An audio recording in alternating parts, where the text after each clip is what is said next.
Go ahead.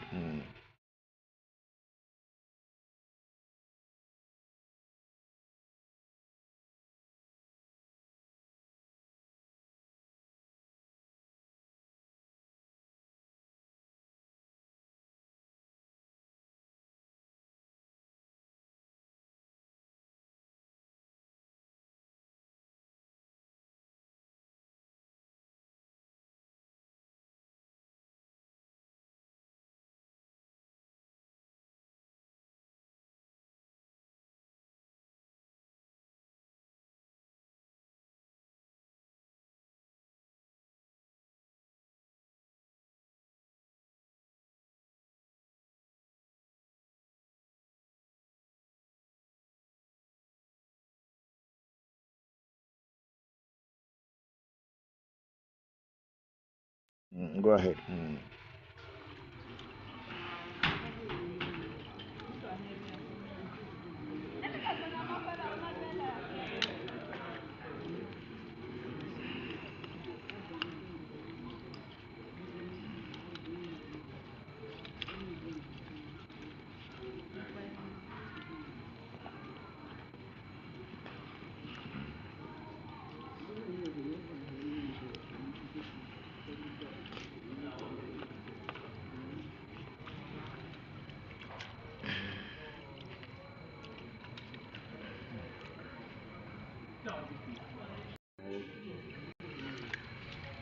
Jamie could make the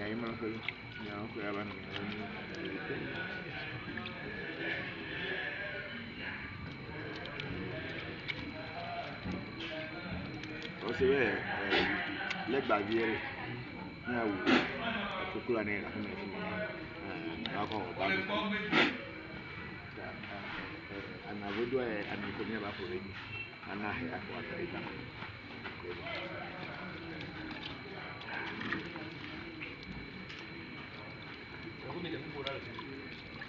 oh ni abete ni ajuso ni ajuso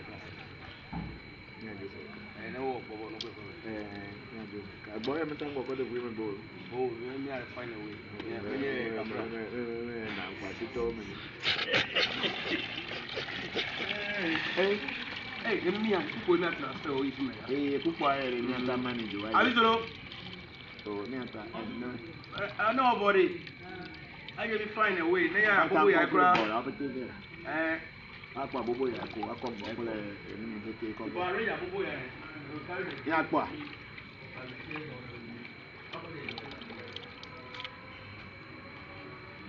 mi atan kwa mi po tricycle de na mi akọ main one you know compound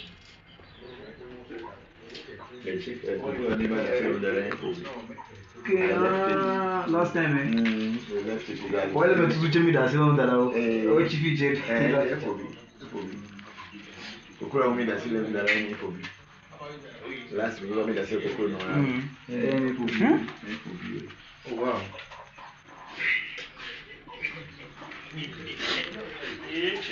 go ahead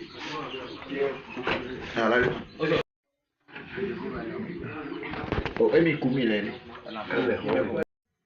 oh ya kime tele media oh I don't have ever Voodoo no Voodoo radio ko organiza e ave non budget e un tono nyave le di lo anto di yake e do bere na mere ko wodore ya mi e ko kokoro ya badakwe ko e di no nya la peja ne ko ele di mi nse bo le bene no la be di Voodoo e no le bo na me nya di okore mata ano benya ngolo ko siambo do bere na mi ko wela fe ne ta aba achina me miza mala touch rasmi ko no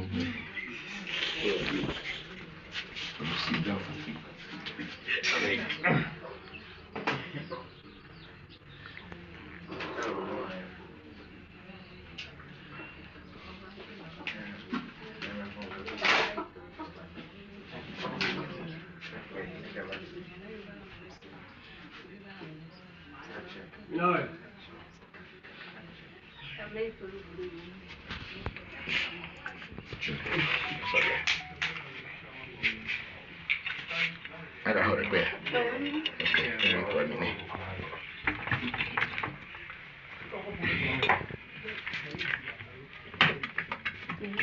Actually, I quite had to buy the cover here to what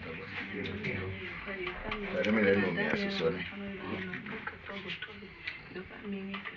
That's it. Never have any bubble. More diesel, maybe more in a bubble. I mean, you cook it. Major one.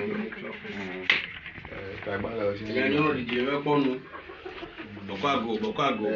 American one don't know ya. Kuna amagaro. Tabalo. Kwa kweli.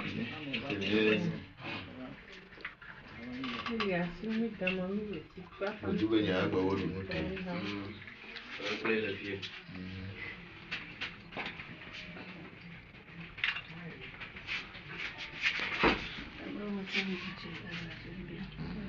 But you went away through. Agba.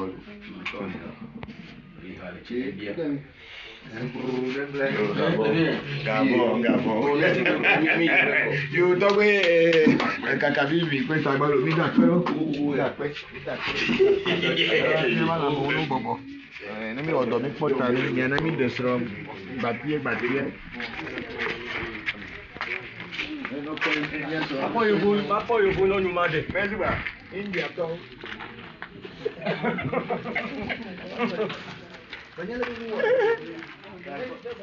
Go ahead.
Go ahead.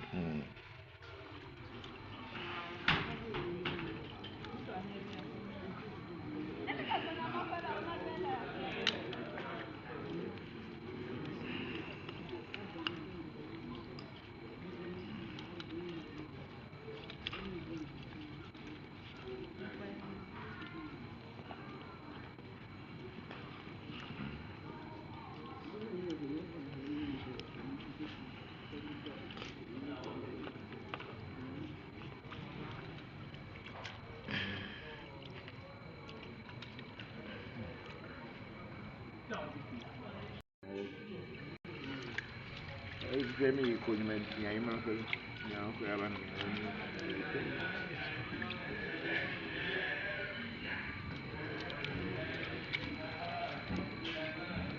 also, let by the now, to cool and alcohol, and I would do and you could never for it, and I have what I done.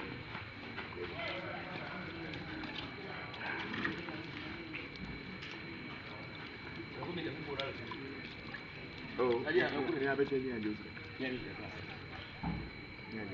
I know, boy, I'm talking about the women bowl. Oh, let me find a way. I'm quite told me. Hey, give me a good enough to stay with me. Hey, too quiet, and you're managed. I don't know. I know about it. I can find a way. They are boy, I grab. Aqua boy, I come popular. Aqua.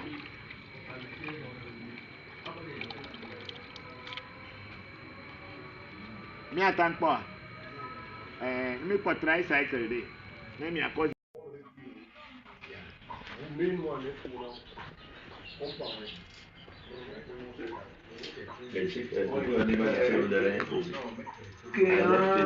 Last time, why the two Jimmy does on that? Oh, if you did,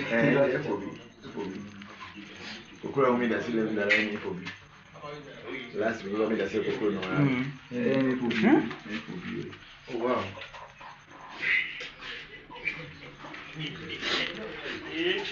Go ahead.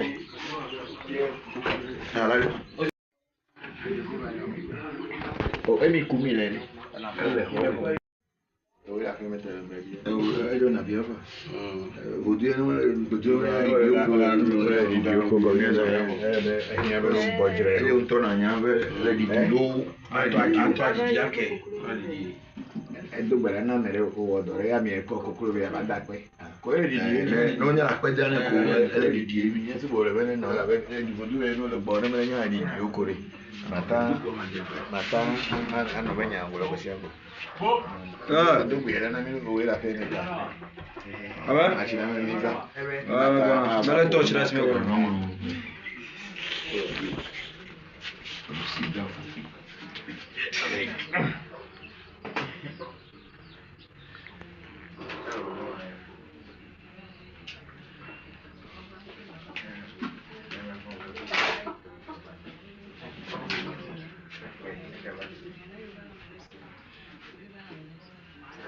No.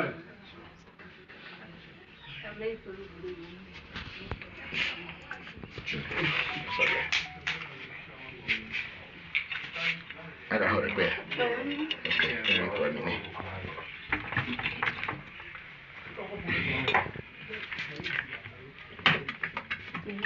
It's only a quiet to buy the quiet of what I don't know me as a son. That's it. Never have any bubble. More hurt these or many more in a bubble. I mean, the cock.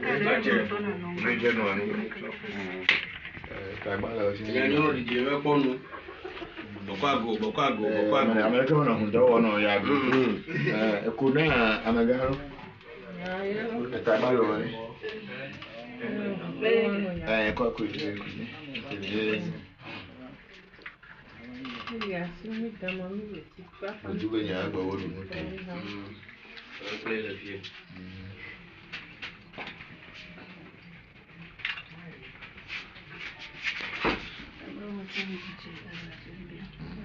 But you went over it through.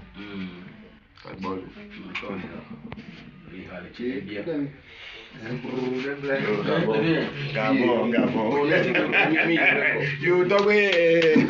Kakabibi, quit about me. Enemy or Dominic Potter, the enemy this wrong, but here. Papa, you will on your mother. India,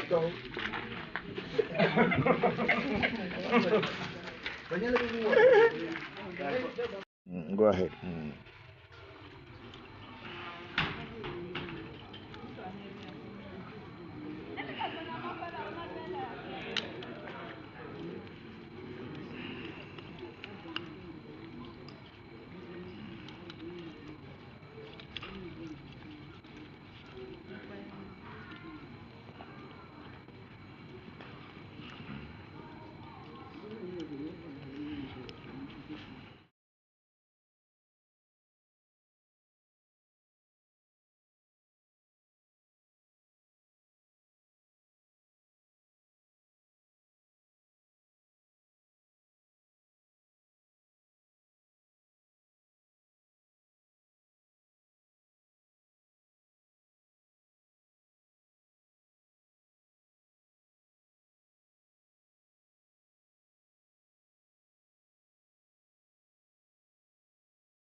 ancestors and whether or not you can offer libations to your ancestors right before you go to bed.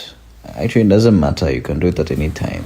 But typically, what I do is you do so in the morning when you wake up so that you can involve them within the day and also make affirmations about what it is in the day you want to accomplish or the challenges you want to overcome. So doing it in the morning before you speak to anybody is usually what many practitioners will do. With that said, you can do as it suits your schedule and your mannerisms. The other question is about Hindu deities as it relates to Afa, and in particular it relates to Mami Wata. And there's a photo, and I'll show this in the next slide, of myself and my elder, the late Tobe Dafliso, who had some Hindu iconography in front of his Mami shrine. My view is that is not necessarily a Hindu deity. They may be using the iconography and the symbolisms of Hindu deities, but then this is a West African deity or Mami Wata in the way it manifested. Now, perhaps when many West Africans, they saw Mami in their dreams and how it interacted with them, and they saw Hindu iconography, it was similar, and this is why they decided to use this iconography to represent them, but it does not necessarily mean that these Hindu deities that they are talking about. Now, I'd like to give that with a little caveat. In the cases where, for example, a practitioner of Mami has a Mami that comes to visit or tries to engage this practitioner, and that deity in particular mentions its origin and its names, which has correspondence with Hindu deities, then you can say that it's a Hindu deity. And according to Tobe Dafliso, he had Hindu deities from India come and visit him and want to work with him. Okay, so this is where it's not just about iconography, but then it's about a deity that is connecting with a spiritual being who is able to connect with deities beyond the realms of Ewe Vodu. And this is not just about Mami. There are so many other Vodus and practitioners who have communicated with deities that do not come from their cosmological framework. These are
Go ahead.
which I was introduced to by my father, Christopher Voncujovi, I realized a lot of things about dwarfs.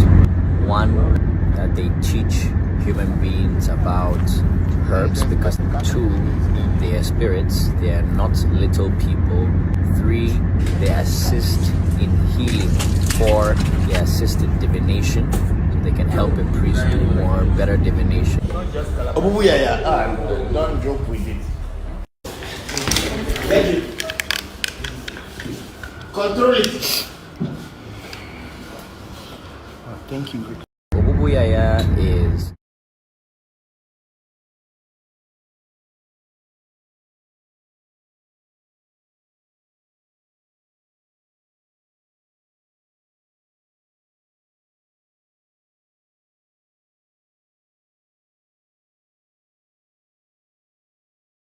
cruelty and it's bad because animal suffers, and I think that's rooted in the belief that our practices are illegitimate or they're irrational, and that's why, because there are no spirits, and that's why to be killing an animal for the sake of spirit is it's bad, or and stuff like that.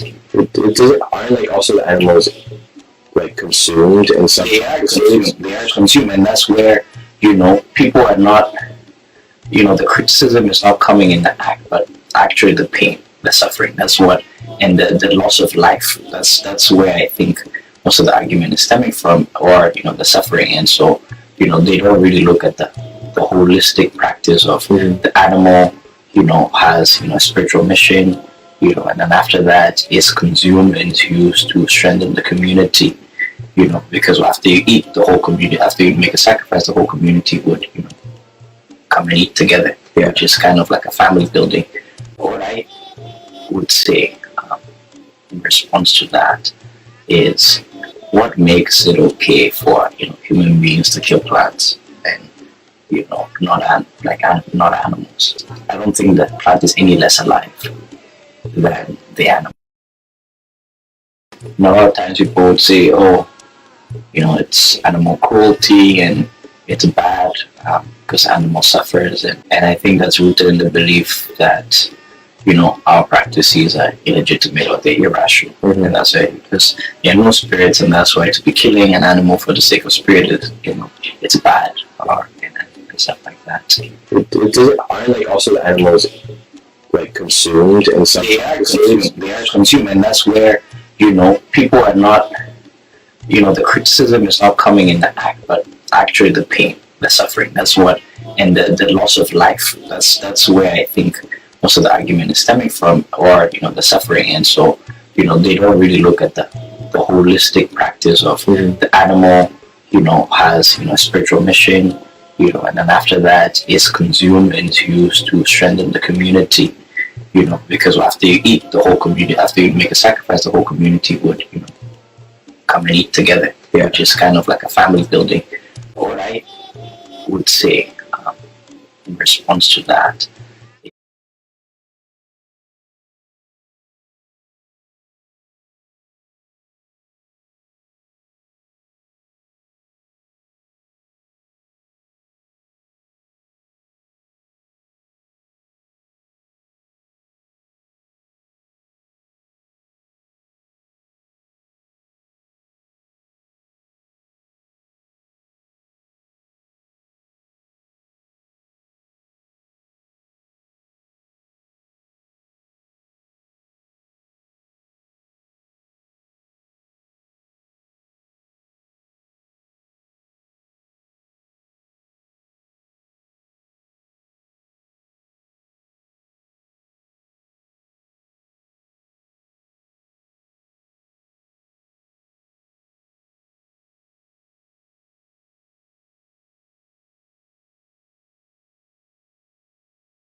And a lot of times people would say, oh, it's animal cruelty and it's bad because animal suffers. And I think that's rooted in the belief that, our practices are illegitimate or they're irrational. And that's why, because there are no spirits, and that's why to be killing an animal for the sake of spirit is, it's bad or and stuff like that.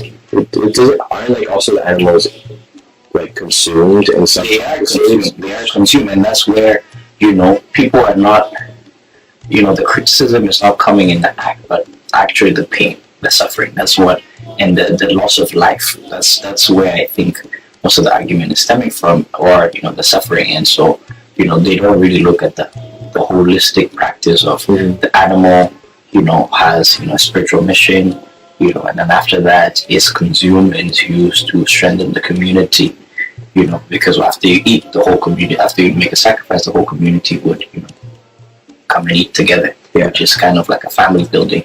What I say in response to that is, what makes it okay for human beings to kill plants and not animals? I don't think that plant is any less alive than the animal. And a lot of times people would say, oh, it's animal cruelty and it's bad because animal suffers. And I think that's rooted in the belief that, our practices are illegitimate or they're irrational. And that's why, because there are no spirits.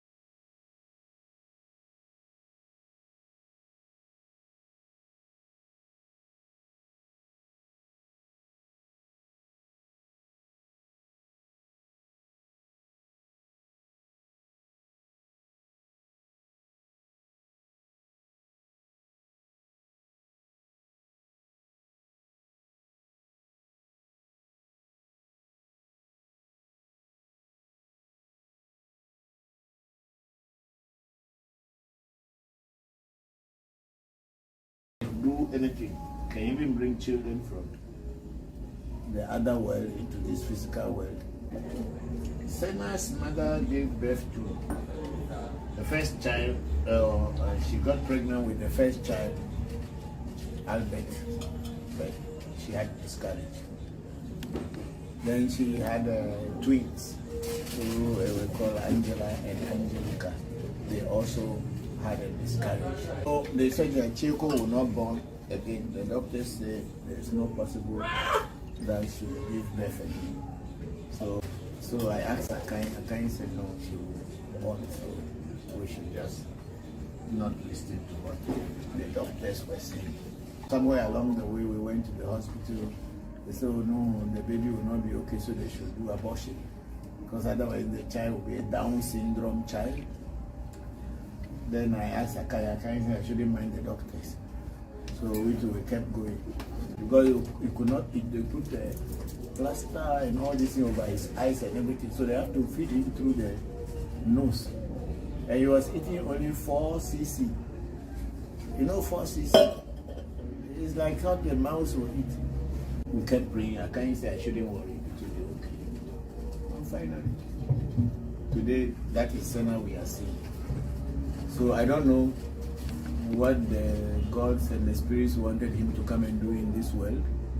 They know what the plan they have for him. So I am wishing him more years so that he can do the work of the ancestors in this world.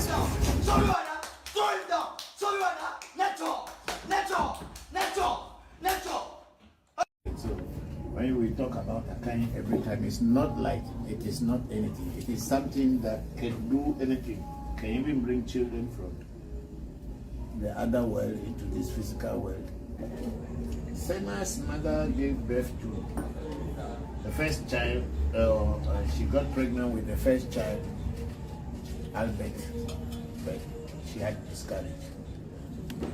Then she had twins, who we call Angela and Angelica, they also had a miscarriage. So they said that Chico will not born again. The doctors say there is no possible that she will give birth again.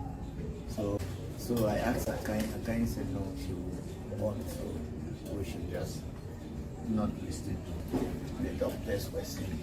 Somewhere along the way we went to the hospital. They said, oh no, the baby will not be okay, so they should do abortion. Because otherwise the child will be a Down syndrome child. Then I asked Akai said I shouldn't mind the doctors.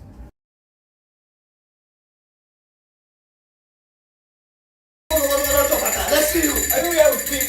Doctor, let's see. Go. Let's go. Let's go. I don't take it. You have to tell it to stop. Don't let it control you. You control.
For lazy people. If you are lazy, you will not chop. You must work with your brain given to you by God, your hands, your legs, then you can eat. You cannot sit down and be lazy and expect that money will fall from somewhere or some snake or something will be vomited. It does not exist. It's a lie. If you follow it, you cut your tongue and roast it and eat. It doesn't exist. It's a lie. The people who are telling those things that they do money ritual, they are not spiritualists, they are thieves.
in every cosmology, there are 3 gods.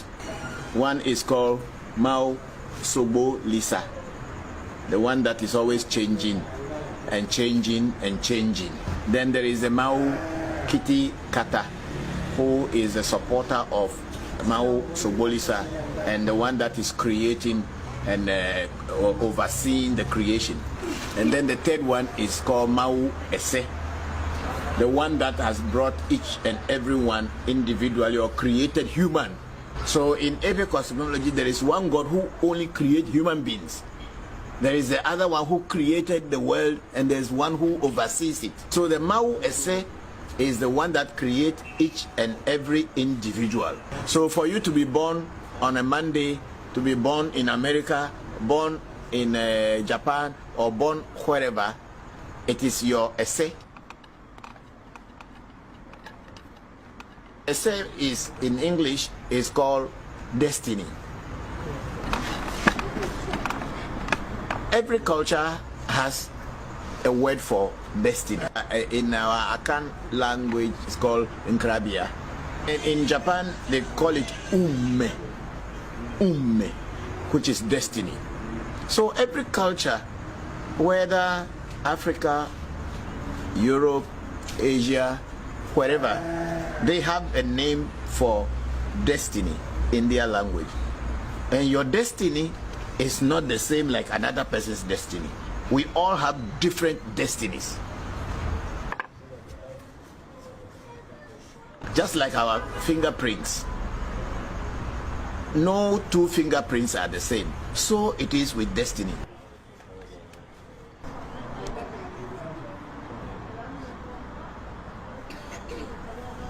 So destiny is the one that directs your way. When it makes you fall down, makes you wake up, makes you to grow up, makes you to become a leader or fail in life. It's all your destiny.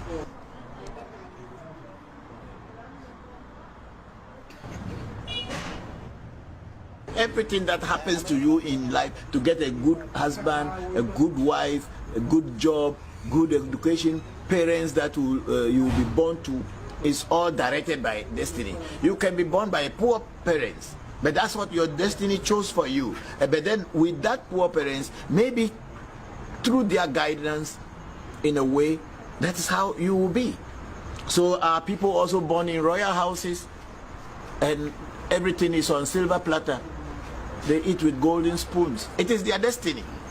So destiny is the most powerful part of God in our culture. So today, what I'm going to do is that I had already removed the bad destiny or the negative destiny for the person we are going to work for. And it's already gone. Now he has lived his life for a while and he felt that no, the bad destiny had been removed and things are moving for him, but he wants to really invite that God into his life to be fully in charge of him, and he will be in charge of the to direct his own destiny to whichever goal he wanted to get to. So that is what we are going to do today. To set Ese. It has been molded already. Make the whole Ese from the beginning. To include bathing.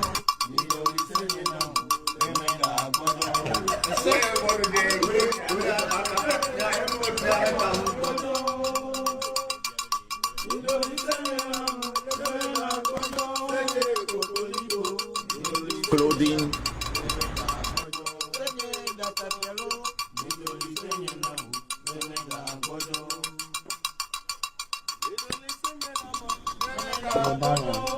Feeding.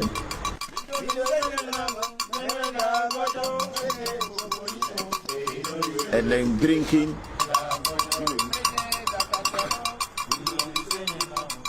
It is because the Ese is you. Sometimes you go to your Ese when it's well created, and you go to your Ese, sometimes it's smiling, sometimes it's angry. And it is said in Ewe that if your Ese is happy, you will be a happy person. If your Ese is angry and is sad, you will be a sad person.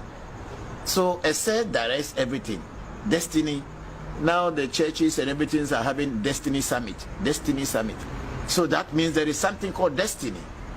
And it is important. So if your destiny is not channeled properly or directed properly, you will just be going wherever without having head or tail to your life.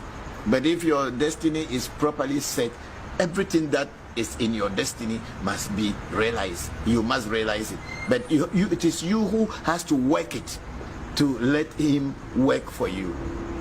Like we believe that God is in the heavens. That's what most religious people believe, that God lives in heaven. But you can't be here and be saying God lives in heaven, and you cannot ever go to heaven. Nobody had ever gone to where they call heaven. It is just an imagination. But at least you are here. You know you are here. You know yourself. If you are hungry, you know. If you are sad, you know. If you are happy, you know. If you are having a good job, you know. If your life is not going well with you, you yourself, you know. So what do you do to change it? That is the essay.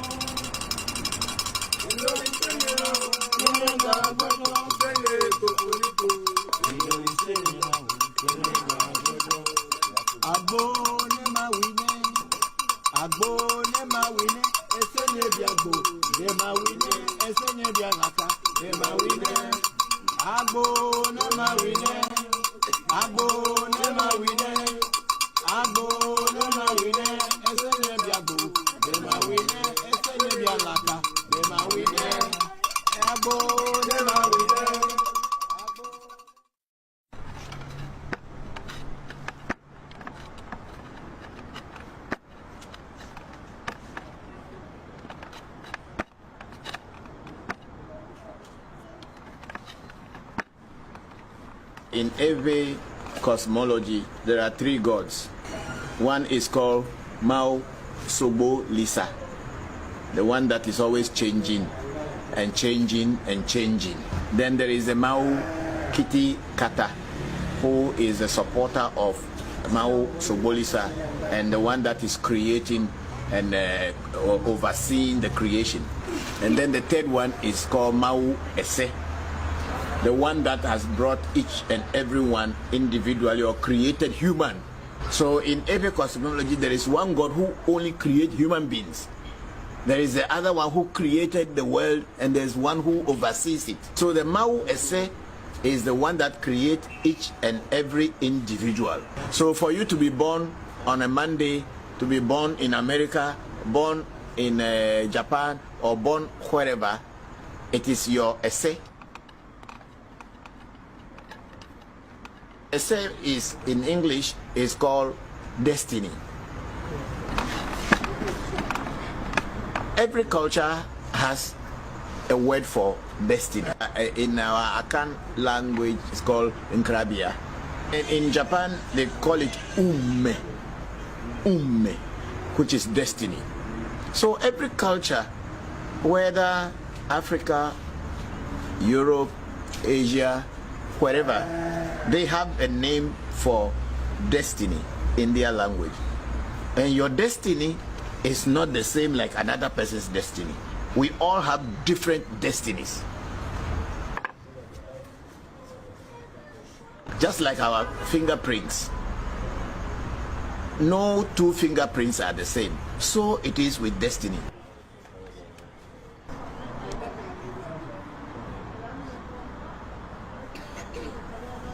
So destiny is the one that directs your way. When it makes you fall down, makes you wake up, makes you to grow up, makes you to become a leader or fail in life. It's all your destiny.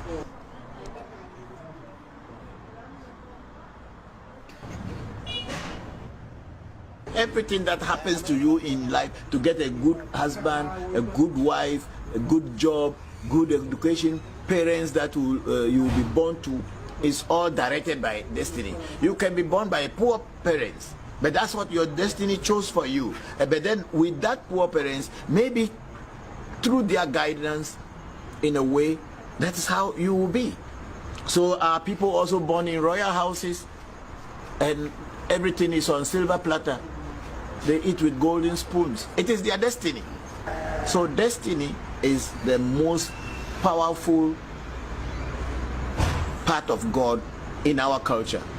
So today, what I'm going to do is that I had already removed the bad destiny or the negative destiny for the person we are going to work for.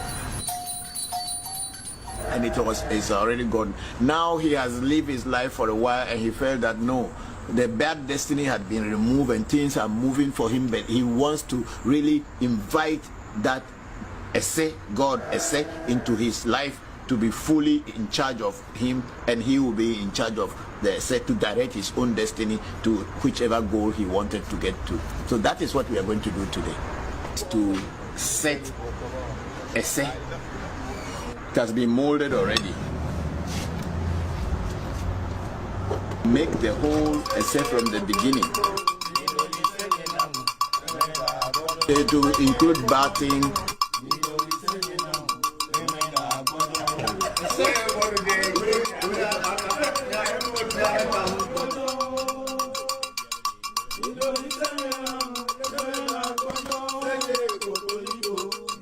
Clothing.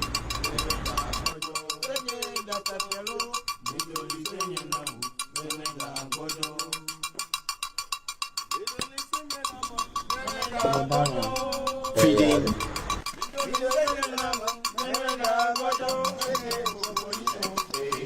And then drinking.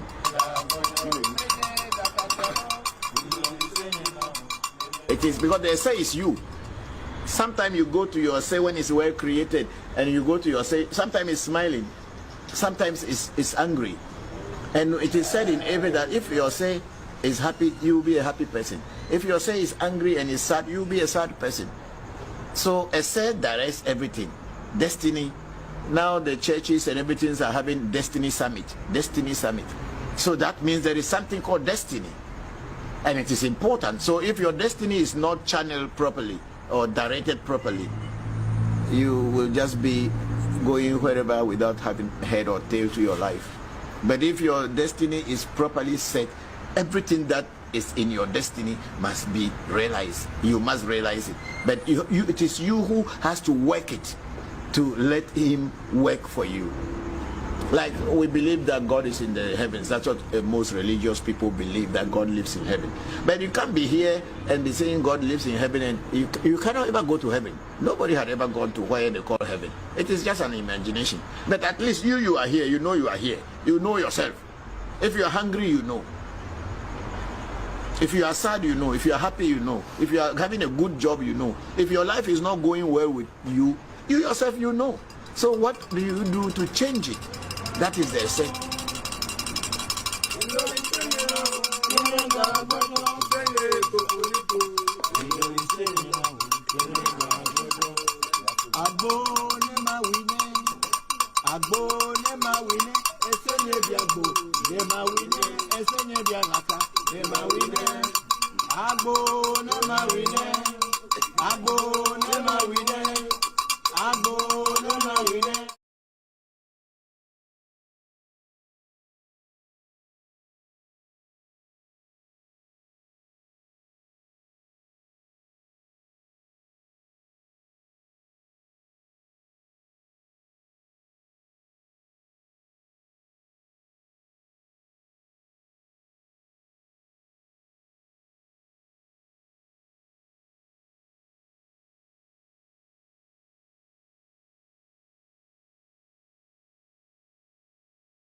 Marina. Bafade.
so just merely writing it doesn't really mean anything. And so, but that being said, it means that every word that is spoken can be powerful or can be destructive.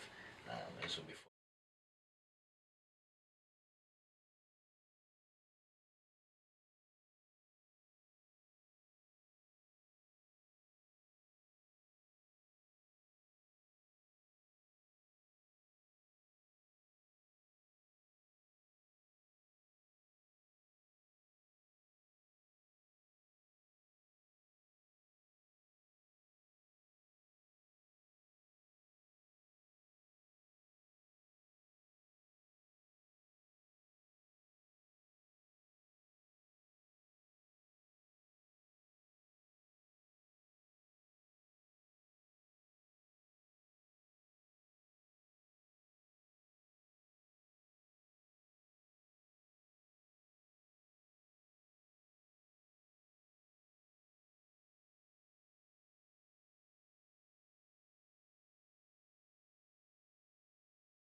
Check the sound and see if sound and everything is correct.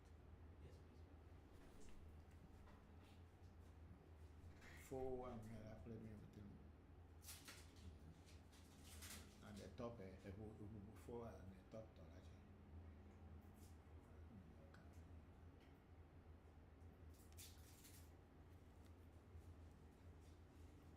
Yeah, I can do it. The money come.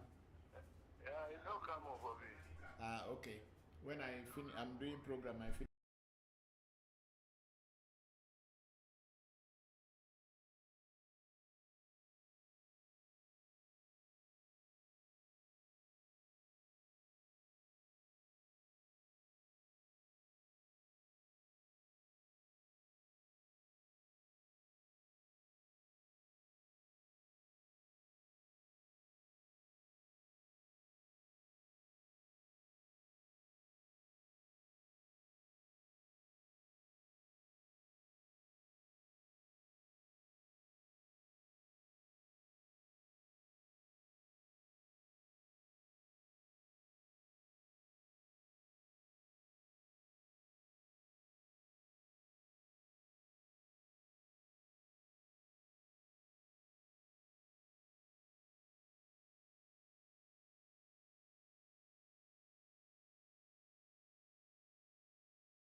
With the spirit, it becomes your partner. I'm in the physical world doing the physical work, and then he or she or it is in the spiritual world doing the work. And it's a partnership because it's not based on only faith alone. If you're going to work with a spirit that is going to work with you, the faith comes after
Ajite Don saying good evening. Hello, Ajite Don. Good evening to you too. Thank you very much for coming to the program. I hope you are fine.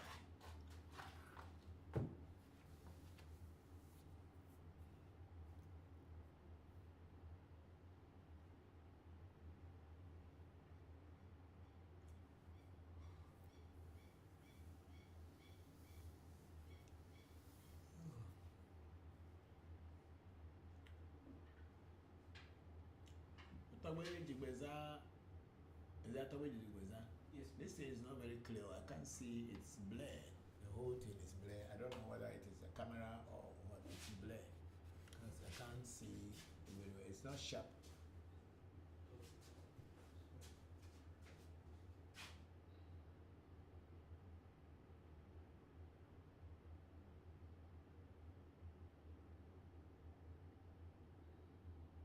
Brightness in there. This thing looks bright there. It's full.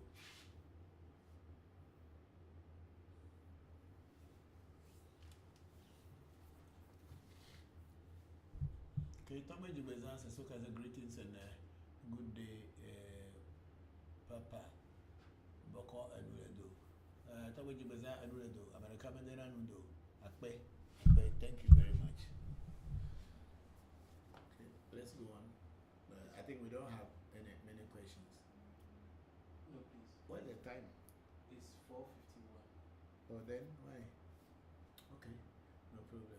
I'll just do 1 hour and then go and rest. Checking to see. ReVodution.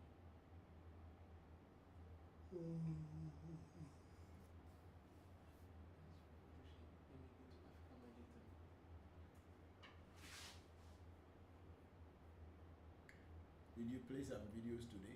Yes, please.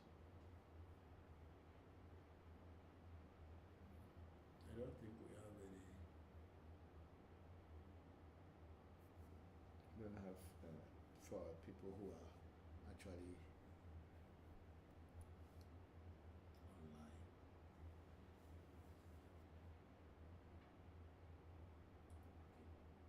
Okay, so we have questions on African magic.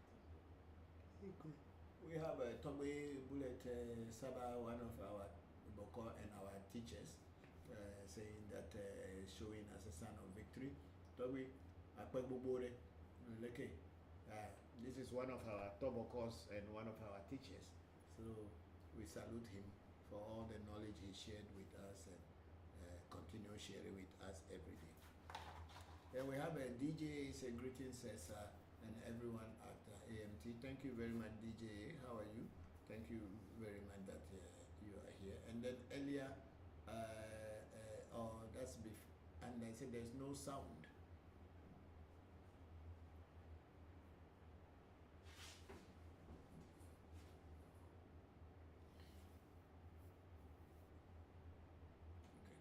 Okay. DJ, if you can hear me, let me know, because we don't know whether you are hearing, since you said there's no sound.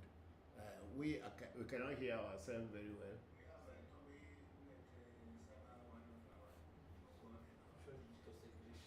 You say? Sorry, it was a glitch.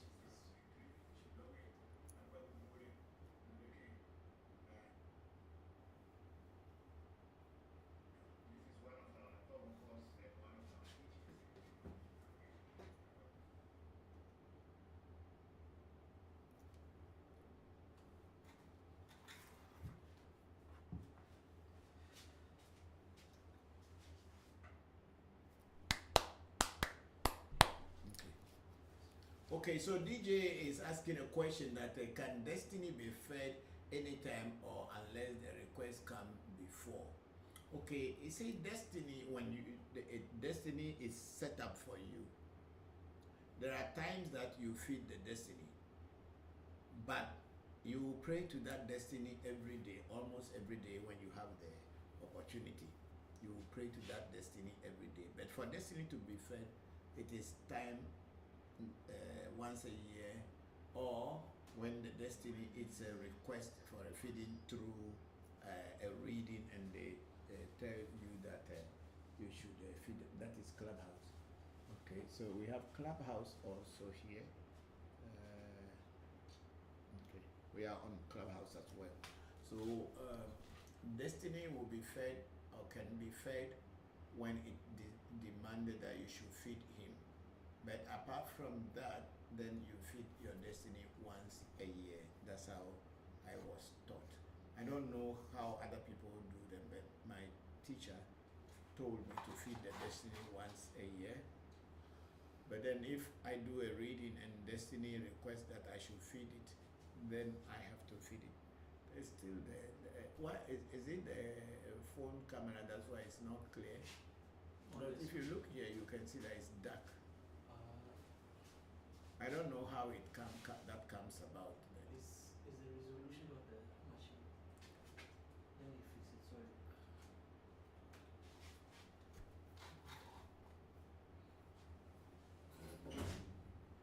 The machine cannot be brighter by itself.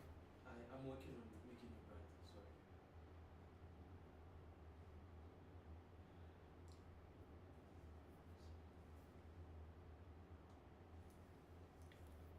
So DJA, you can feed your destiny, but once a year. But if in a reading your destiny demanded that you should feed him or her, then you do so. Thank you very much. And then Sila, imagine my in-law, my daughter-in-law, they're asking a question. We can hear you now, Papa. Good afternoon. Good afternoon. How are you? How is Princess Afanyo? I hope you are all fine. Thank you very much for joining the section. I'm grateful. Christmas is almost around here again. So let us put our heads together and make some Christmas party in the house. Okay, see that? But by that time, Afanyo is already running around, so it will be very nice for the uncles and everybody to come and to see her running around. Thank you. No, I think it's the this. But it's okay. People can see us. It is not the computer, but I think it's the camera. The light in the camera is not bright enough. But the other cameras that we use normally, it is very clear. But then it's okay. We can manage this.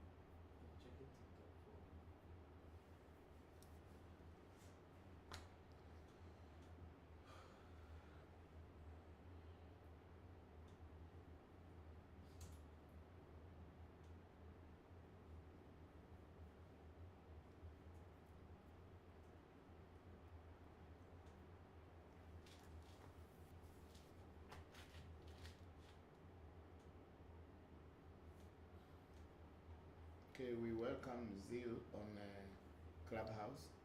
Zil, you're welcome and good afternoon from Ghana. Thank you very much.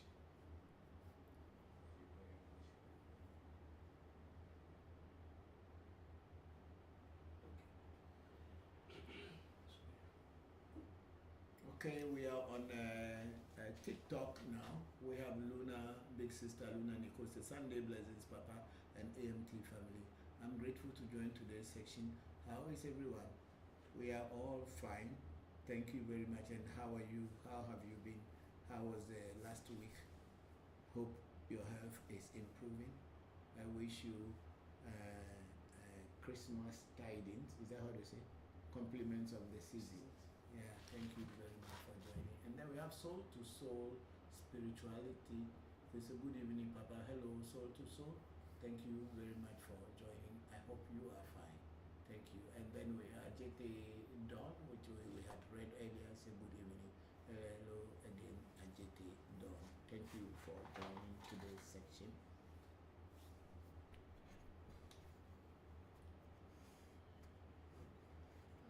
I believe it's you, the speaker, so she can talk if she has a question. Okay, I think there's some 2 questions here. I said Zil, I say hello, and then I said thank you. I'm still half asleep. Okay. When you wake up properly and you want to ask some question, you are free to ask. Thank you.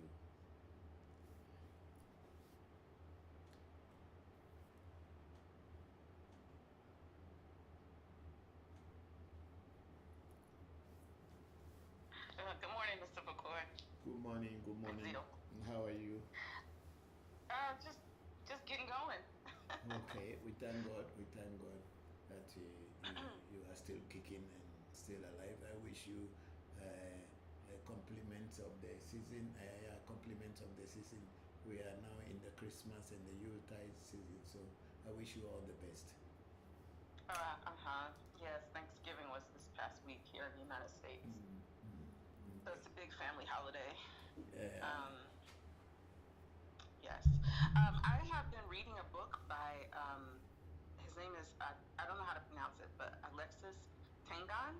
And I met him in Accra in 2019. And he's been a professor for a long time. And anyways, he wrote a book about his culture that he comes from, which is in northern Ghana. I'm not sure how to pronounce the name of the group, ethnic group, but it's Dagbara, I think. Dagbon. Dagbon. Or okay. Dagbani. Which one? Dagbani. Okay, Dagbani. Okay. Yeah, I think that's it. So the title of the book is Of Life and Health, the Language of Art and Religion in an African Medical System. And it's really been interesting. And I just wondered if you know anything about the ethnic group he comes from and their spiritual practices and how similar or different they might be from things you know about. Okay, Dagbon or Dagbani people, in fact, I don't know so much about their culture. They are in the northern part of Ghana, and we may say that African culture is one, but then the ethnic groups practice it a little bit, each one's practice is a little bit different from the other because our languages are not the same. So we have different languages. It's not even a dialect, but totally different languages. So the Dangbani people, are they still the same, the Dangbon? Dangbani, no. I'm not, I don't know. I don't want to make a mistake. They are a very, very big tribe and very intelligent people came from that tribe. Yeah, one of the strongest tribes. The Dangbons and the Dangbani. Okay, fine. So the Dagbon people, the Dangbani people are a very intelligent group of people in the northern part of Ghana, and they also have the same tradition like all other Africans. But then there's a little bit different. So the Dagbon people, the language they speak is the Dangbani, which is the Dagbon people, and I think they are the same. They're like the Dagombes. So you can see Dangbani, Dagbon, Dagomba. So their language is totally different from Ewe, and I don't speak any of their language. I don't have any idea, but I have some friends who came from there. But then they are one group of intelligent people in Ghana, very hardworking people. Yeah. Okay, thank you. You're welcome. Thank you very much. Okay, so let's see if there's any more. I can follow up with one quick question on that. I had a friend once tell me he was from continental Africa. He was West African. I don't remember which country right now. But he said that there was he felt like there was just 10% difference between each different group or tribe in West Africa. Like there is similarity, but then there's enough difference, like you said, like language and customs and traditions and certain beliefs and stuff. Do you think that that's an accurate thing to say? Is that something that you could be like, yeah, I can see that?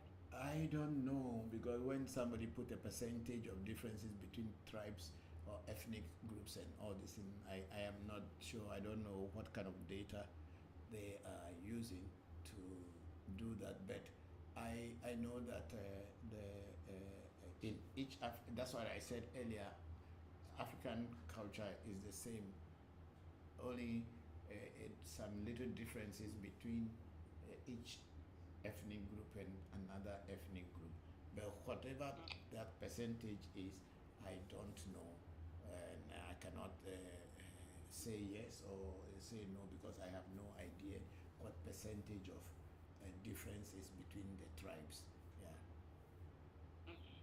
As far as African traditional spirituality is, African as a whole, or African people as a whole, from north to south and east to west and to center, have almost the same color, spiritual beliefs and culture, but the language and the way people present their culture or preserve their culture and present it is a little bit different, but in general we are not far from one another. So, but I cannot tell how many percentage that may be.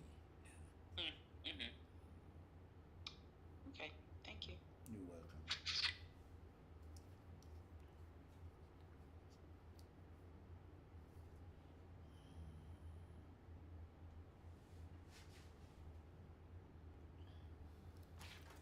Yeah, we acknowledge the presence of Bokor also on Clubhouse. Thank you and welcome to Clubhouse. It's been a while.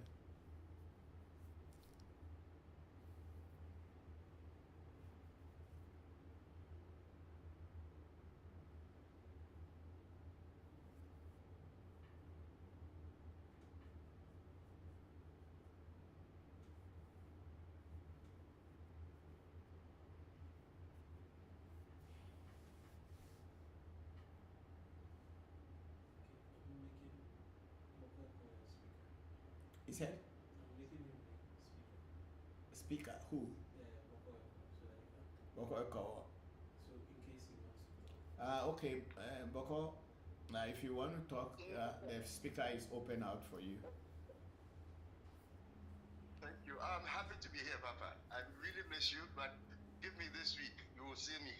Okay, thank you. Thank you very much, and we miss you too. Yeah, I know everybody has been quite busy of late, and of course, the year is coming to an end, so we have to be busy, and I know you are busy. Thank you very much for joining the section. All right, Papa.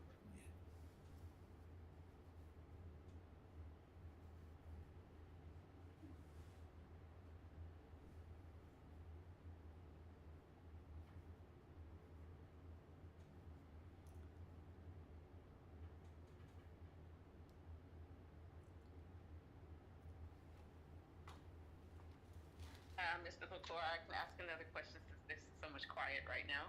Yeah, there's no one asking questions, so if you have it, you have it here. Okay, so one thing that Alexis talked about, and by the way, I did meet him, and he was just a lovely person when I met him in Accra. And he just presented information so well at his home, which was like an art gallery. And it was during Charlie Wote. He had hosted a couple of events at Charlie Wote and invited, the people to come. And he talked about the connection between these things and have put it into a book.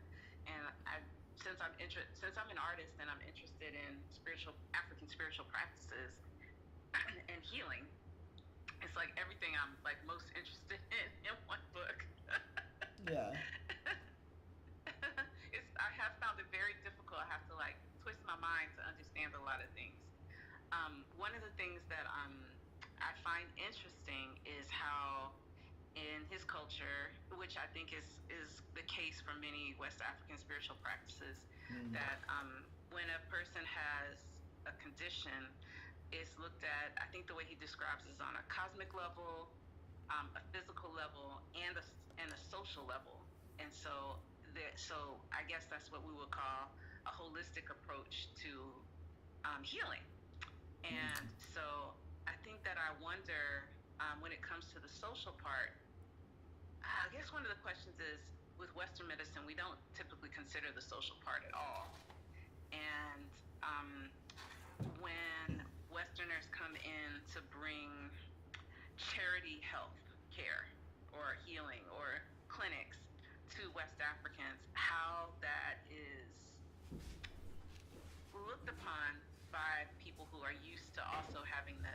social and the spiritual part coming along with it, as opposed to just something that focuses on the physical.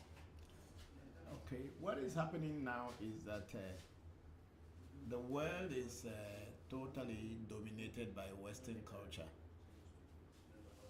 And when people bring social help and health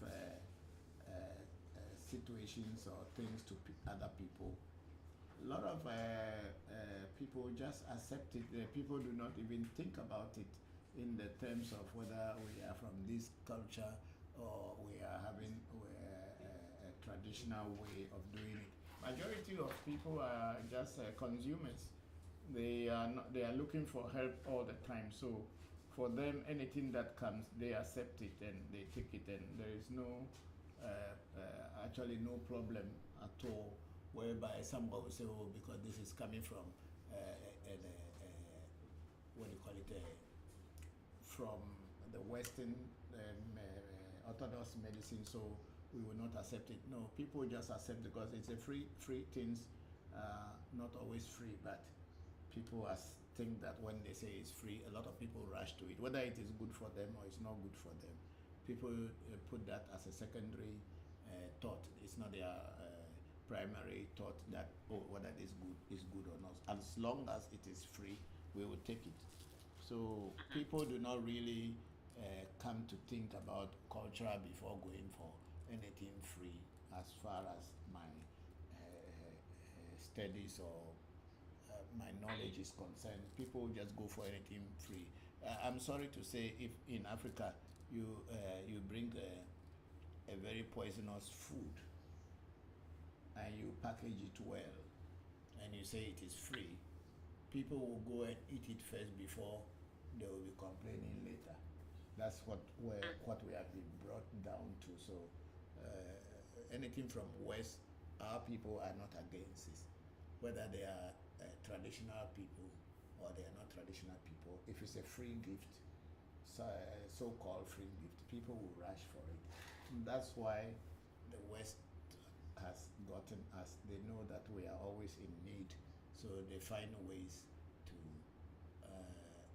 kind of compromise our standard, our status in life. Yeah, that's how I would say. Because during the COVID time, when they said the COVID vaccines were coming, I think it was free.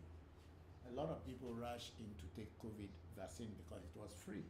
And people were even thinking that if they don't go in time, it will finish and they will not get it and they will die, not knowing that some of the vaccines were actually not good for us, and some of the vaccines were recalled later, but people had already taken them. Yeah.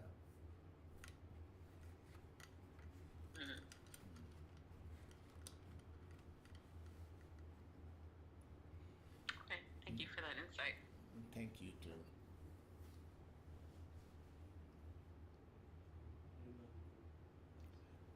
On TikTok, we have a big sister, Luna Nicole. Say, how was your show last week, Papa? Oh, it was very, very nice. The show was very nice. Was really packed. The place was packed, and we had fun. But somewhere along the way, I think that the promoters were not the exact people who invited us. It was somebody who was working with the promoters who had invited us. So somewhere along the way, the promoter, I believe he was a Christian or a church goer. I will not even call them a Christian, a church goer. Felt that what we were doing maybe was against his church, in the church beliefs or whatever. So somewhere along the way, he came in and decided to put the music off so that we can stop the show, which we did, and we came back home. Later, we heard that there was a big commotion at the place after we left, and even there was gunshots and people vandalized the hotel and the place. But we did our own. Our part that we did was very good. We have it on video, but we want to edit them and then before putting it out there. Yes. But generally, it was a good show.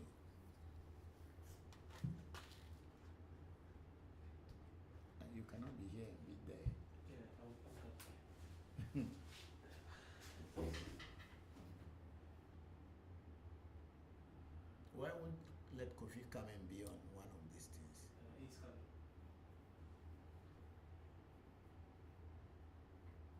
Let me refresh to see if we have one.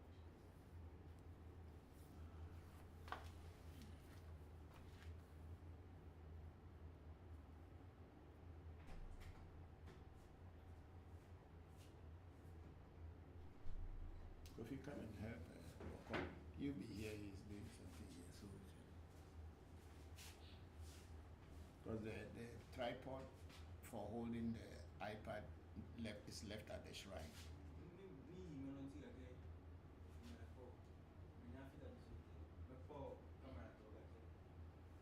We didn't bring it back. No, we brought it back because we didn't use it over there. It should be in the shrine. So I said they went and looking for it, they couldn't find it. Maybe they separated it from this other one. Because there were like 3 tripods over there. This one was part, but that one was separate. So if it's not there, it means it's not there now. So when we go back, I'll check again. Maybe inside the basket. Yeah, you can check the basket inside. There were some things in the magic We pack some things into the magic basket, yeah. That's true.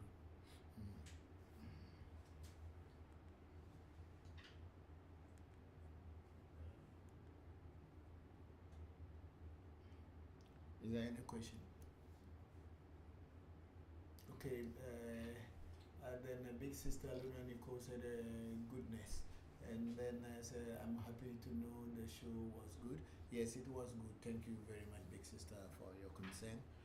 But they know because we are spiritualists, and sometimes when things wanted to happen, and even though we cannot see what is going to happen, the energies and the spirits, the voodoos, invisible entities that we work with, they know what is ahead of us, and sometimes they create a situation that we will leave the space or the place before whatever bad thing wants to happen will happen, or sometimes they will let it happen before we arrive. So we just thank the spirits that are with us, that we weren't there before people start shooting each other or firing gunshots and other things. So that was good.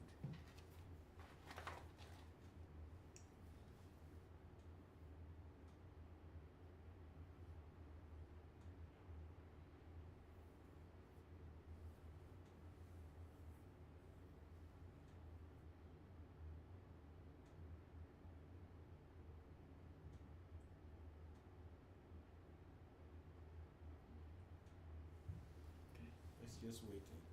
We will not do so long today because there are not too many people. I myself am feeling very tired. You played. We played some, but I don't. You mean the show? Togo Jopata one. Okay. We don't have all. So what we have? They are in my phone. I think some are still in my phone, and then of course some part of the show too, I think was also in my phone. They should be there.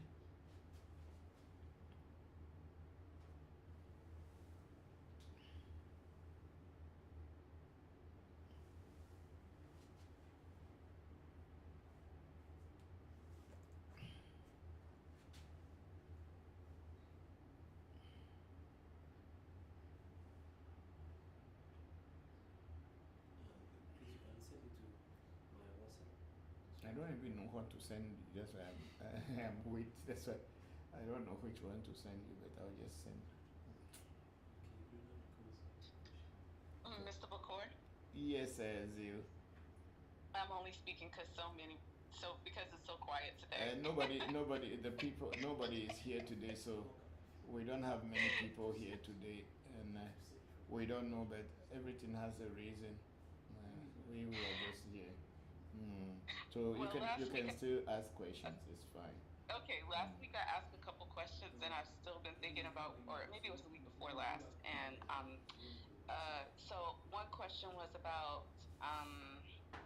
okay, so the way that you answered it was that spirituality is about taking control of what you can control for your own individual self, your own destiny, that kind of thing. And I by saying what I said, I hope I said it right, because because my question overall was kind of like, how much, I don't really know what the question is. I think it has to do how much control can spirituality have over large events that are happening to large amounts of people. You know, one thing you should also know that we all have our individual karma. Everybody has their individual karma or individual sanskara, as in some people call it in Sanskrit. Everybody has their own, and sometimes there is also a group karma, in the sense that people having the same type of reactions or according to the actions that they have taken in their life. People who are all having the same kind of reaction to take place may or may not be in the same place at the same time. So when there is a reaction that will have to work on all of them may happen. Let's take, for instance, a group of people are in a bus traveling to a place. They are all different people. But then when, unfortunately, when the bus falls down, now a lot of people may get hurt. Some may even die, but some may survive. So in this kind of cases, from my spiritual knowledge and the things I've learned, that means there's a group kind of karma, and they all came to meet at the same time and to pay for it. And those whose karma materializes but not so severe may escape the severity of whatever action or reaction that may take place. So when we talk about a group spiritual people having this thing, it may be their individual destinies or karma or this thing has come together and at a place. That's what people sometimes say, at the wrong place at the wrong time, or at the right place at the right time. This is how I can answer that question. Okay. And then my other question was about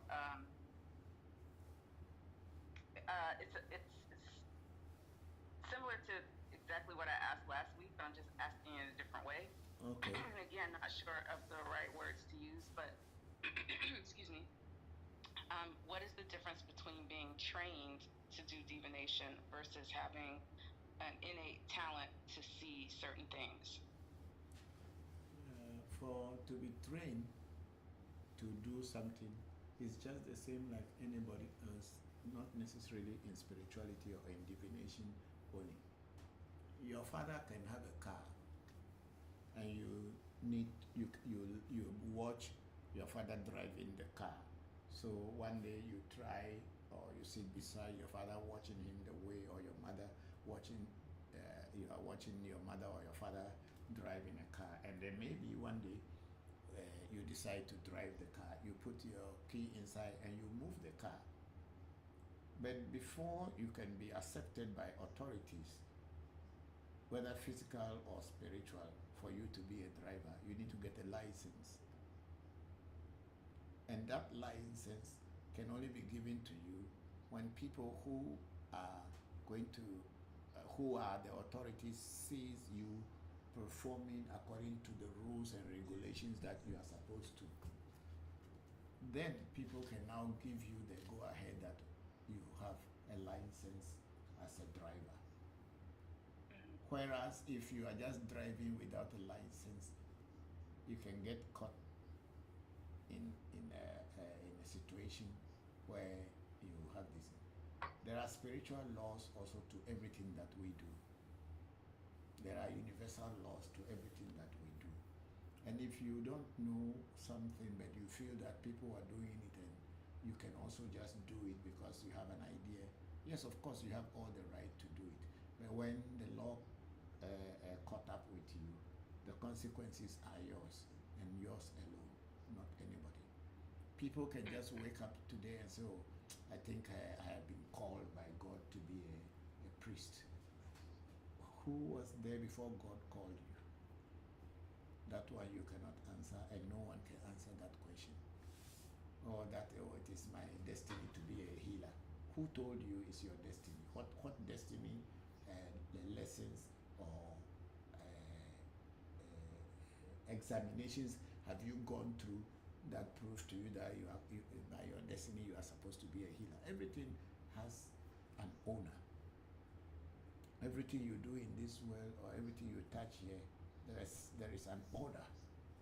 You can't just wake up from nowhere and say, oh, I know it and I can do it. Of course, people who are innocent and ignorant, they come to you for you to help them because they don't know that you know or you don't know. You are telling them that you knew, and that's why they are coming to you. But if after experimenting with you and they didn't see the kind of results they expect, and they go to other people who are properly trained and they see the same, that they did something and their results came out, then you are the one who is destroying yourself. It's not anybody. That's why in life, everything, you can decide that you are a healer. But who has ordained you to be a healer? Somebody must ordain you to be a healer, and the person who ordained himself or herself must have been ordained by somebody or given some recognition of that person that this person is a healer. But this problem is a lot of Americans, especially among our African American brothers and sisters. There are so many people who call themselves a healer. One, just because they don't eat meat, they are vegetarian, or they call themselves vegan, then they became a healer. Or they are having some kind of hallucination and having some dreams, automatically they become a healer. I have seen a lot of people who fell into trouble, and even some of them are right now in mental hospitals because they felt that they have something told them that they are spiritualists, and they start behaving as one and start now taking a lot of people's karma upon themselves because they try to become like interceptors for others. Meanwhile, you have not been given any grounding, any gravity to hold you in place so that you can be able to transmit whatever karma is coming from people into another level. And if you put it upon yourself, you end up in a mental hospital. If you don't end up in a mental hospital, you end up being isolated by many people. And people will look at you as if you are crazy or you are not thinking normal. In life, everything needs to be trained. Everything needs to be taught to you, even if you know it. For you to be authentic and for other people to realize and know that what you are doing is real, you need to go through a training. Doctors go through training. Lawyers go through training. Even the people who know the law more than the lawyers cannot stand in a court because they know the law more than the lawyers if they had not been trained. So in life, everything has that. You need to go through someone who knows the road very well, and that person takes your hand and teach you. Not that you have a dream that you know the road and then you start walking on the road, on the path, and you get lost and you may mislead other people as well. You know, when you were talking about Mr. Tengan, as you were talking about, I was wondering if he is a practitioner or he's just an academic. There's a whole lot of academics who are writing books about African traditional spirituality, and they themselves have never practiced one single one. They only go around people, listening to people, and writing books and publishing books. Meanwhile, they had not had first-hand experience of spirituality whatsoever. Yet still, of course, spiritualists are not writing books. So those people who have never had any first-hand spiritual practice, only they are learning, or they are only listening to people and writing down, are taken more serious than the people who are real spiritualists. It's a pity that the academia thinks that because they have gone to Western education, they are better than people who actually are the real things. Yeah, in the reading I can't tell, and I don't remember having that. I don't remember. And I mean, if he's still alive, because he was quite up there in age.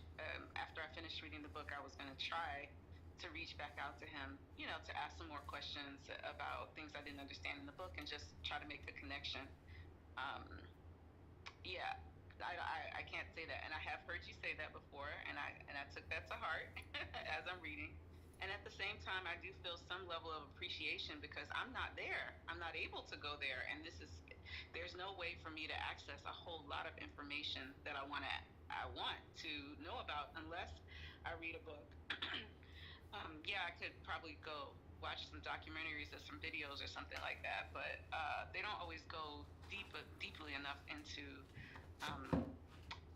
giving you a kind of big picture of ideas, Yeah, I know what you are saying because I work with academics.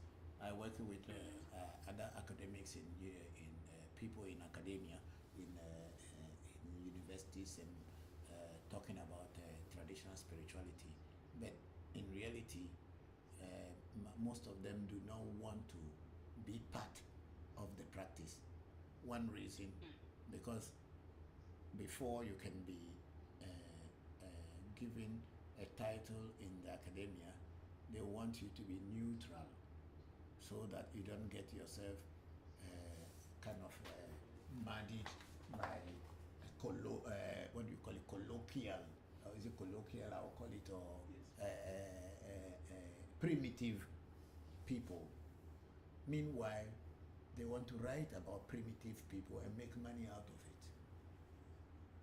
It's a very, very, very pathetic thing, but I don't have control over it, and I don't think anybody has control over it. But then their own karma will judge them. Every action that you create, there is equal and opposite reaction. The time that it will come to you may not be the time that you determine. Nature will determine the time that such kind of reactions will come to you. So people who are writing things that they have not practiced and talking about things that they have not practiced, they cannot give you the full account of what the reality is. The reality is when you have interest, go and learn from the people who practice.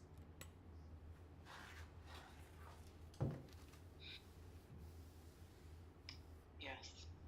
You mentioned the spiritual laws about more than 5 minutes ago, and you said that during certain kinds of training for divination, I think you said, I think that was what the question was at that moment, the topic, I mean. You said that there are certain spiritual laws that need to be taught as well.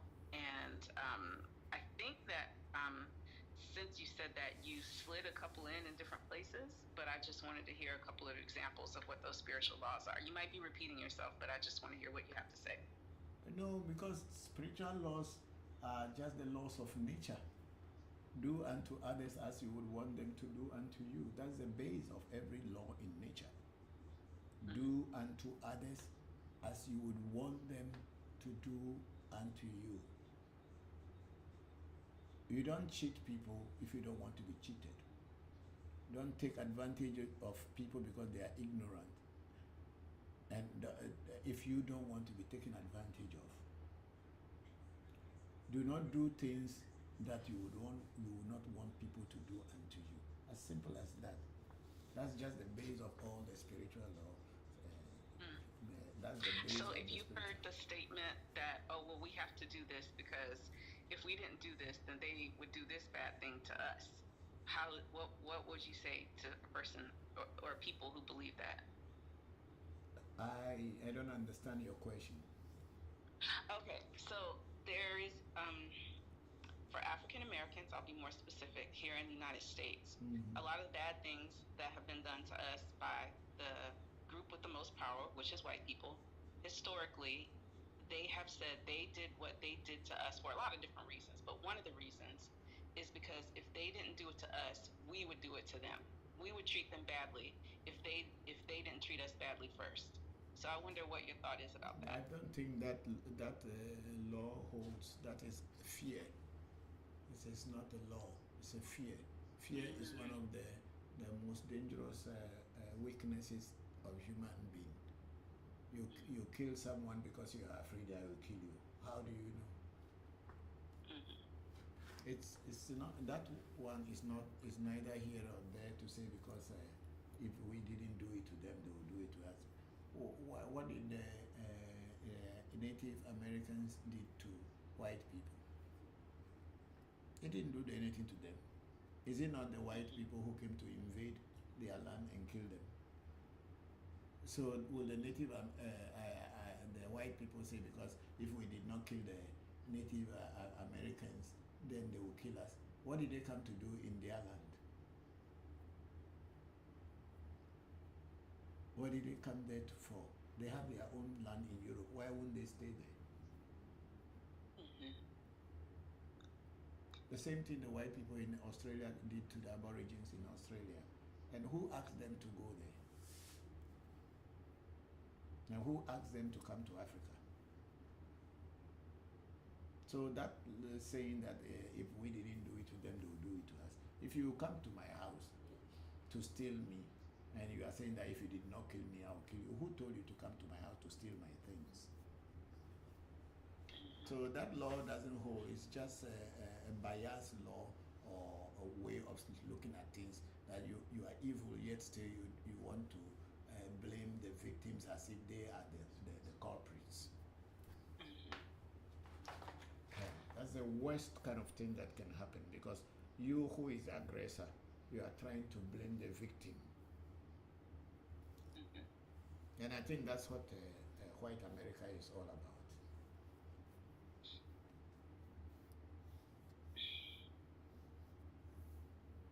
Thank you. You're welcome. We are on TikTok now, and we have big sister Luna Nico's Papa. What celebratory traditions do you do for the end of the year? Okay, at the end of the year, we do a Thanksgiving and end of year rituals. We do a celebration for all the spirits that we work with during the year. Our ancestors, we pay respect to them. We venerate our ancestors and the spirits that had worked with us throughout the year. We say thank you to them all by celebrating a festival where we feed them, and also people come and join us celebrate with dancing and music. That's what we do as end of year celebration for the spirits. It's a Thanksgiving celebration, but it is a proper Thanksgiving. It's not a Thanksgiving when we went and took somebody's land and killed the people and we call it Thanksgiving. It is because those people or those spirits, those entities, the deities, they have contributed to our life during the year. We can see it physically, we can experience it, and we have seen changes that they have brought in our life. And we had made pledges to them when we were seeking their help to elevate us and give us happiness or take us out of a situation. We had promised them that if they did take us out of our situation, when the year ends, we will celebrate and say thank you to them. And they did. And so at the end of the year, we celebrate them and we thank them. So it's a Thanksgiving and end of year festival, thanking the deity, the spirits, our ancestors, for getting us through the year successfully. So this is what it's all about.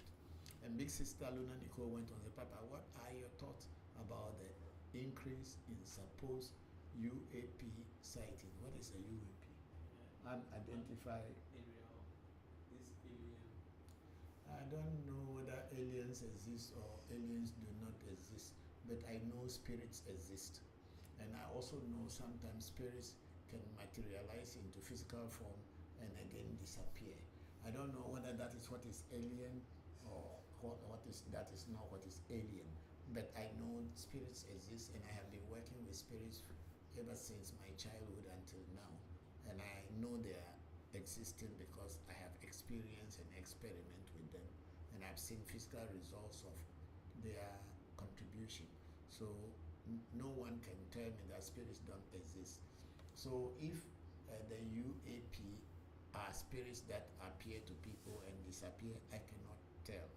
But for me, I'm not having any problem with UAP or UFO or whatever.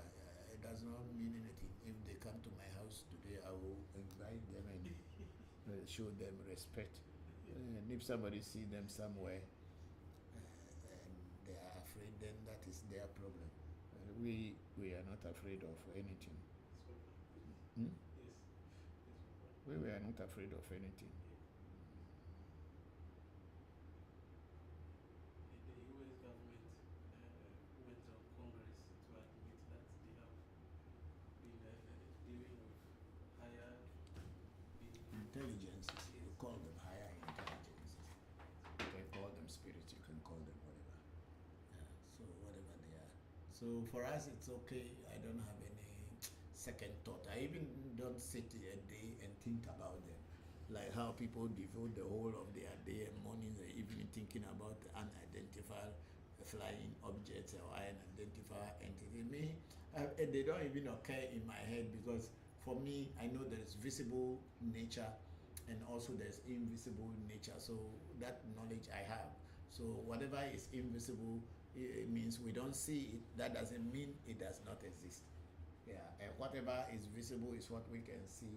So we don't have a problem with that at all.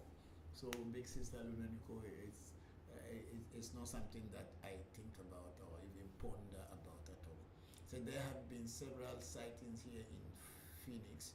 I haven't seen anything, and I always look, okay, people are busy trying to see whether there's anybody coming to destroy the earth.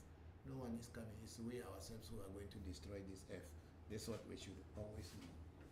Nothing, nobody, no energy is coming here to destroy the earth. If there's anything that will come and destroy the earth, then it's meteorites and all this kind of thing that may break from a different planet or whatever and come and probably strike as a falling debris to strike some place. But to say some intelligences are somewhere in the world planning to come and destroy this earth, it is the black man and the white man who will destroy this world. And then, so what guidance would you offer those of us in the diaspora who practice without being initiated, Papa?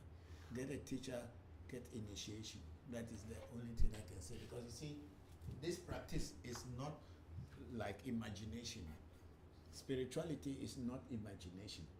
A lot of time people think that spirituality is you just imagine the thing and then you are. No. You don't just imagine and you are. You may be born a spiritual person, and it may be in your destiny or whatever, but you still need to be trained. You still need a guidance. You need a teacher to guide you and tell you what it is. So if you are practicing spirituality and you don't have any initiation, look for someone to initiate you into something. Initiation is not just one single thing. There can be 1,000 or 1,000,000 initiations, but at least whatever you are trying to practice, let somebody initiate you into it. If it is a tarot reading that you are practicing, then let someone who knows very much about tarot reading and also have some initiation or introduction in a proper way that can teach you. You go to such a person, the person will guide you and teach you and give you the necessary thing. So initiation is not just one single thing that, I be initiated into Mami Wata means you are being initiated into Voodoo, or you are being initiated into Ifa, or you are being initiated into Ewe. If you are initiated into Mami Wata, then it is Mami Wata that you are initiated into. You are not initiated into other deities and intelligences.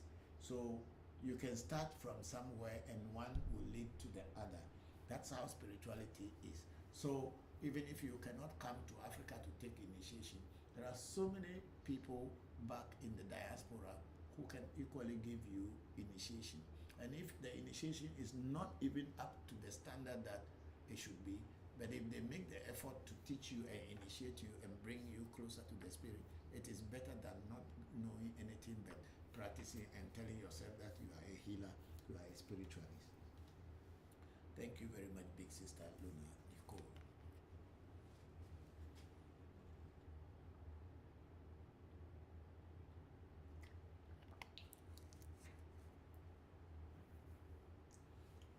So Big Sister Luna Nicole went on to say, for instance, what initiation does a healer go through? There is nobody called a healer. This is the mistake a lot of people in the diaspora are making. How be a healer if you don't have any spiritual power? People who are healers, it is after they have been initiated into the path of healing and they learn how to do healing in a certain form. If it is prana healing, pranayama healing, or pranic healing as people may call it, which means transferring of energy from you or from the universe or from space. When I say space, I'm not talking about this clouds or this I'm not talking about outer space, but generally transferring energy from one place into another. For instance, in our Abraxas initiation, I invoke the spirits into me. They are already in me, but I invoke their presence and then I transfer them to the initiate. So the vibration that I am feeling, I try to transfer the vibration into the new initiate. That means the spirits that I have working with me, I transfer them or move them in a vibration form into the person. And once the person starts to feel the vibration and start vibrating, then that means I was successful in moving the energy from me into them. And then they also now can call upon that energy, and that same very energy will now vibrate them and answer their questions or give them guidance. This is what is called harnessing energies in the space in which you are, or harnessing the energies of spirits that you work with, and you transfer it from you into another person. This is what is called initiation. So when a healer, someone who calls themselves a healer,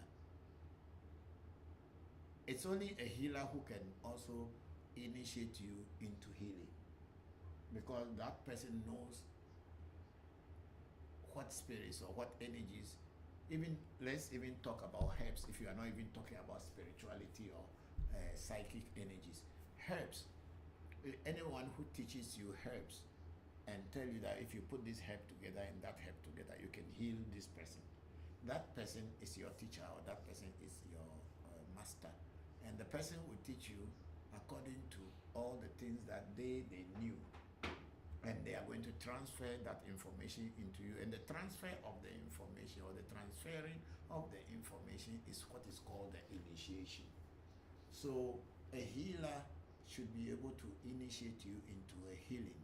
But you cannot just call yourself that I am a healer, or what initiation does a healer go to.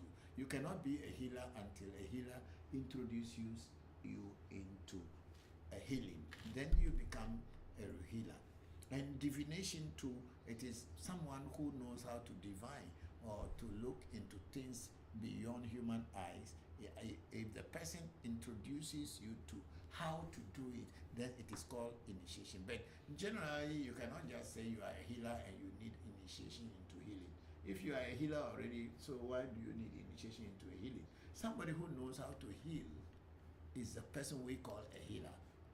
I don't know whether I don't understand English very well, or maybe the way we use it in our language is a different thing.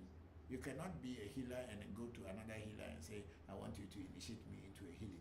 You can only be a student who is learning how to do healing, and then you go to a master who knows healing, or who is a master healer, to introduce you into healing. But so it is with divination also. You cannot just wake up and say, I want to be a diviner. You need to be initiated. You cannot be a diviner just by imagination. Divination is a formula. And if you want to be a diviner, then you must know that formula. And if you know that formula, then you too, you become a diviner.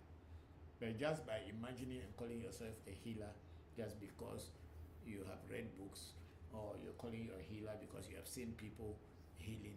No, healing is an act. It's a form of knowledge that must be passed on to you from the person who knew it already. It is not like you just stand and call yourself a healer. I know a lot of Americans who are on this path, they call themselves a healer.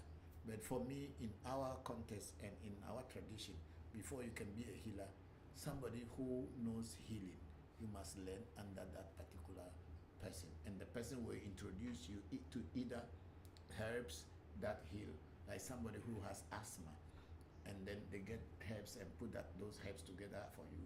And when you drink them and you get healing and you become okay, then you can call yourself that I am learning healing. And then when your teacher initiates you and introduce you to the herbs, your teacher may teach you finish, but your teacher also need to introduce you to the herbs. There's a special initiation where herbs will be used in a way to wash your palms and cleanse you, bath you, telling the herbs that from today onwards, if you touch herbs and you want to work with them, they should respond. This is what we call healers in Africa. But then in the diaspora, you people have all kind of things, and many people call themselves healers. But we have a special term for people who are healers, and healers are healers. If you are not a healer, you cannot call yourself a healer. No. It is not a title you just bestow upon yourself. It is a title that someone who knows the path and has taught you will bestow that title on you. It is not you yourself who bestow a title upon yourself and call yourself a healer. No. We don't do it here in that way. Okay, bring that down small. Yeah, and then Big Sister Luna, because I didn't say I think aliens are coming to destroy the earth. Papa, not am I afraid, but I'm curious. No, I didn't say that you were saying that aliens, but that is the whole notion and understanding of a lot of people. That's why they want to chase aliens, and the movies, all we have seen about aliens is aliens coming to destroy the world. Aliens, all the movies we have seen so far, it's not like aliens are coming to do any good thing, but they are trying to take over from us to destroy it. That's why I mentioned that. Not that you had said so. I'm sorry if I made you misunderstand what I was saying. Yes, we are all curious whether there is entities that are not living on this earth really exist or do not exist. Even what people call God, or what we are all calling God.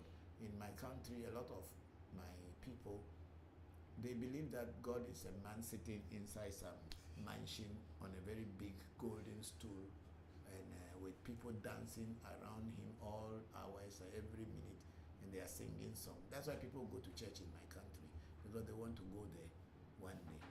But they told them that unless you die, you cannot go there. And that is where the fear is. When death is coming, everybody is running away. So how can you go to sit with that man on that golden stool in heaven, who is waiting to give you continuous and infinite happiness? It doesn't exist. But my people in this country, the curiosity, people believe that he exists. Whether it's a he or she, we don't know. So thank you, Big Sister Luna Nicole. It's not that I misunderstood you. Yeah, I was just saying that the people are thinking that aliens are coming to destroy us, because all the movies and the documentaries is only that they must find a way to trap the aliens and catch them. Yeah. So that's what I'm saying. For us, as with you, we are not afraid.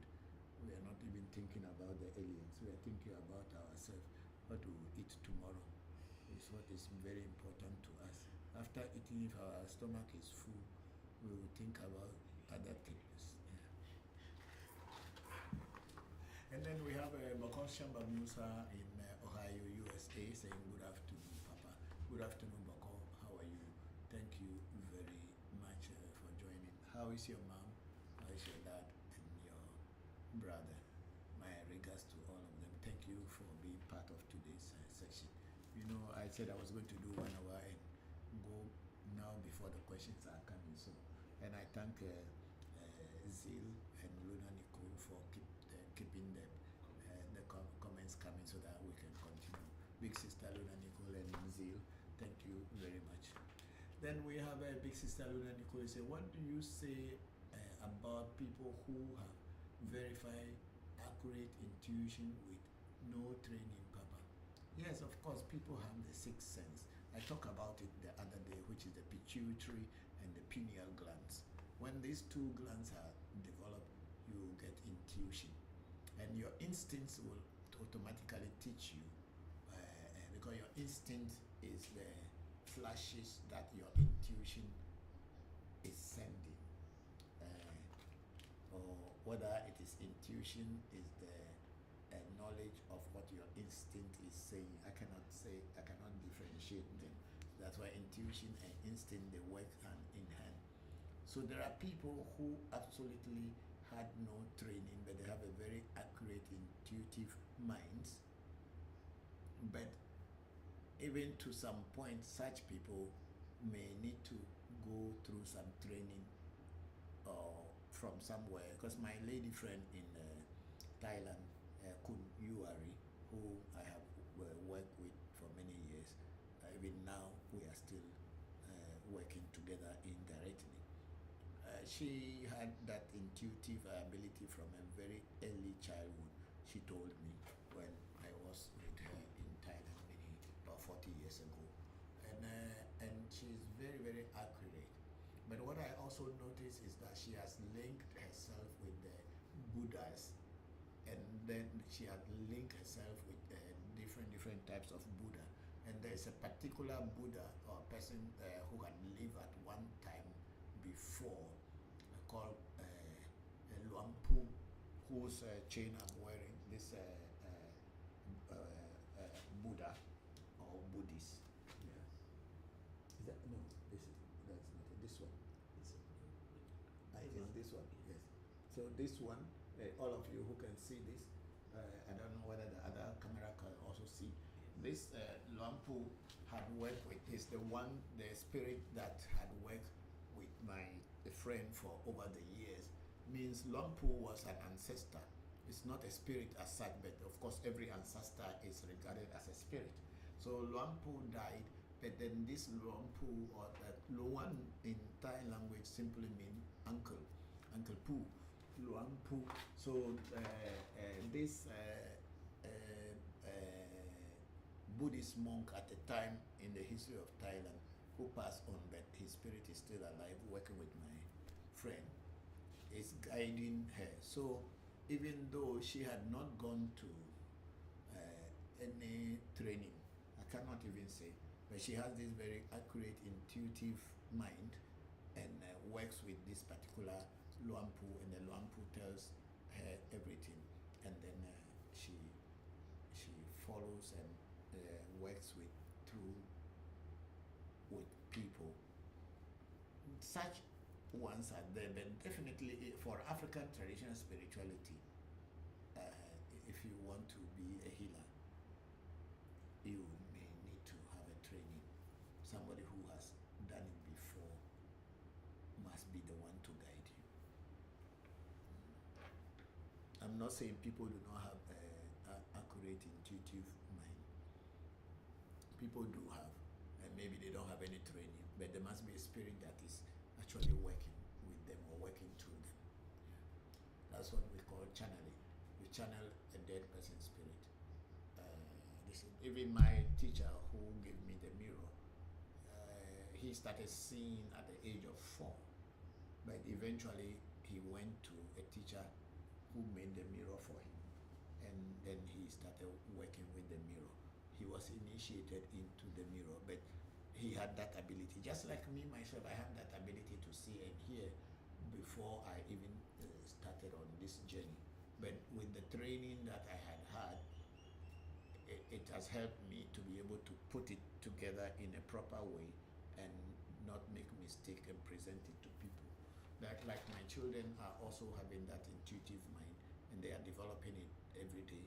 They are hearing, they are seeing, and they are also learning under me, and they are learning under other different teachers as well to sharpen that ability to see and to hear, clairvoyance and clairaudience. Yeah. So yes, people may be there who haven't been trained, but they are having a very accurate, intuitive minds. But not many people have that.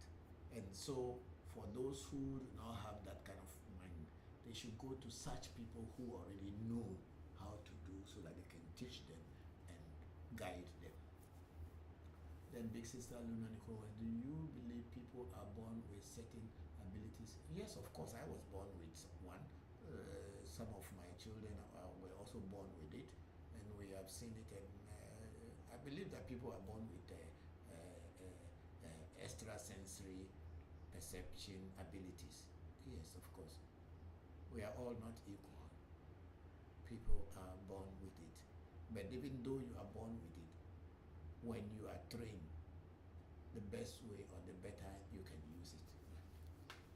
And then Luna, you can say, hi, Lucille. What is that, Lucille? Okay. Maybe somebody can. Okay, move it up and see whether we have anything more. That's the last one. Okay. Okay, so we have on African Magic Temple, we have Sila Ameji, my daughter-in-law there. Say, Papa, please. I heard it is not spiritual right to grow a tree with a child's umbilical cord. How true is it? Thanks. I don't know whether people grow trees with a children's umbilical cord. If you grow a tree with a child's umbilical cord, what about if one day somebody cut down the tree? Because what I know is, or what I do is not what I know. What I do with my children's umbilical cords is, when my child is born, I don't just give name to children before they born them. That's one. I don't name children in the stomach and say, oh, this child when it's born it will be called, oh, we call this, we call that. I don't normally do that. What I do is that when my children are born, their umbilical cord, I place it on my spiritual altar, and I ask my spirits that I work with to give me a name for this child. So they give me the name for the child, and then I'll give that name to the child on the 8th day when I outdoor the child. In cases that I don't have the umbilical cord with me, that a child is born, then I present this case to the spirits and tell them that a child is born, but I don't know what name to give to the child, so they should select a name for the child for me, or let me know what name the child should be called.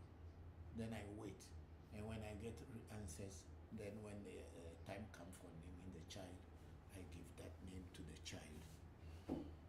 The umbilical cord of my children, I keep it with the spirits. I keep it with the spirits. If I want this particular spirit to protect my child, I keep the child's umbilical cord with that spirit, so that that spirit should have some silver connection, silver lining connection with that child in order to guide and protect the child. And I have done this for all my children, that I can even see it in each child's life as they grow, that these particular spirits have been closer to them from birth until they grow, and they become part of that spirit, and they work with the spirit very successfully. Yeah, I have done that. And when I do, another thing that I do normally is, my children's first hair, I shave them when they are about a month or 2 months old.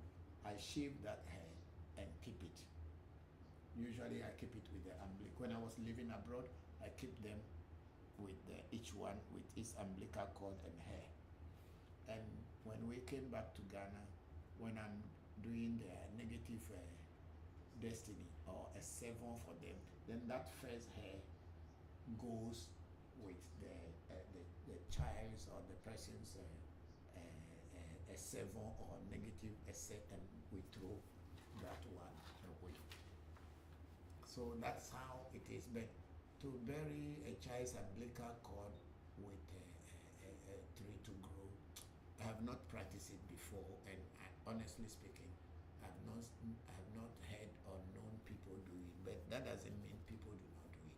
people may also do it that when they do it that way, then the child will grow strong and become like a strong tree. Yes, that's also understood. But what about if one day somebody cut the tree? So for me, I do it in a spiritual way where I keep it with spirits, and I have seen the changes.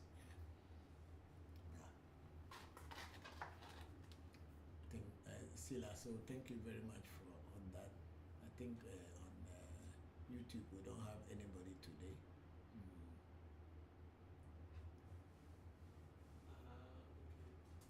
She's saying hello to Okay, Zil. Okay, thank you very much. Big Luna Nicole said, I am saying hello to the lady on Clubhouse. I thought you said her name is Lucille. No, Zil. Z-E-A-L. Z-E-A-L. Zil. Yes, that's her name. Yeah, Zil. Yeah, thank you. It is not working out well then. No, it's working. We just was concerned about the stability. So she's called Zil. Okay, Zil, big sister Luna Nicole is saying hello to you on TikTok. You can open Zil's microphone, I think, over there. Oh, I'm sorry. I thought it was on. I just wanted to say hello, Luna Nicole. Yes, it is on. Yeah, it's on now. Yeah. Yeah. So Luna Nicole, she's saying hello to you too, big sister. Yeah. Thank you. And I like her name because it means moon, and I like the moon. Okay. Thank you. Very beautiful. Thank you. Okay, so big sister Luna Nicole. Okay, say hi, Zil. Yes, say hi to you. Yeah. If you were on TikTok at the same time, you could be seeing what she's saying. But I think I'll jump over on TikTok if I can direct message her. Okay. Thank you. So I think that's where we have come to today, and we have got few questions and very good questions for that matter, and I believe that I have dealt with this. And we have Lynn saying, can, is it Bokor Lynn, I think? Bokor Lynn, how are you? Said, can a pregnant woman do divination for the unborn child? Yes, of course they can. They can do a divination for an unborn child. It is possible. A pregnant woman can do a divination for an unborn child, and sometimes also an unborn child can come in a reading of the mother, whereby the child will be demanding that they should do a divination or do certain rituals for the child before it's born. Yes, a pregnant woman can do a divination for an unborn child. Thank you, Bokor.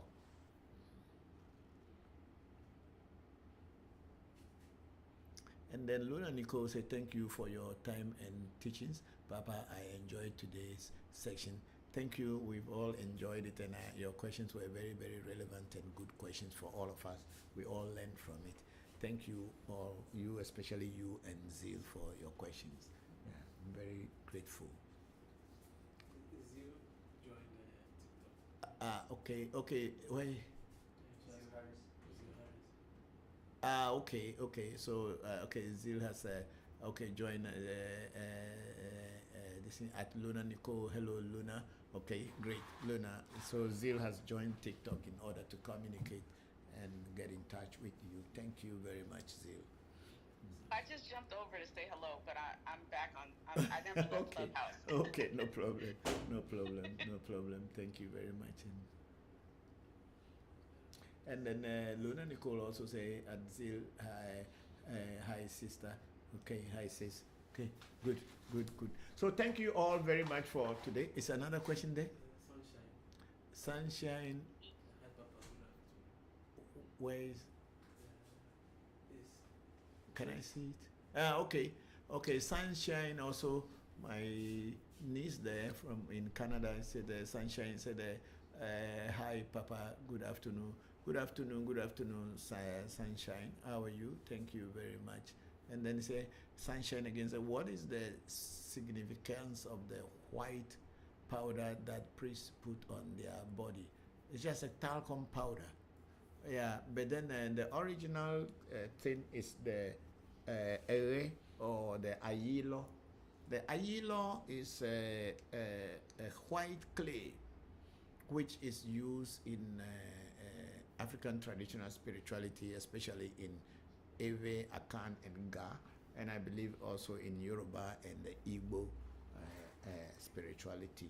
Yeah, I'm not very sure if I know the significance of it, but it shows something like purity, because even when you are making your essay, we make your essay and we use that very one to buff the essay to be looking pure and white. Yeah, so I'm not sure if I understand the significance than to say it represents or it symbolizes purity.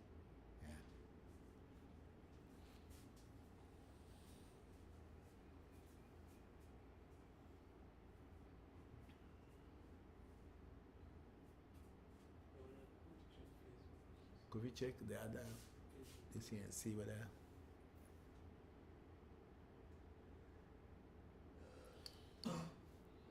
okay, so we are done with today.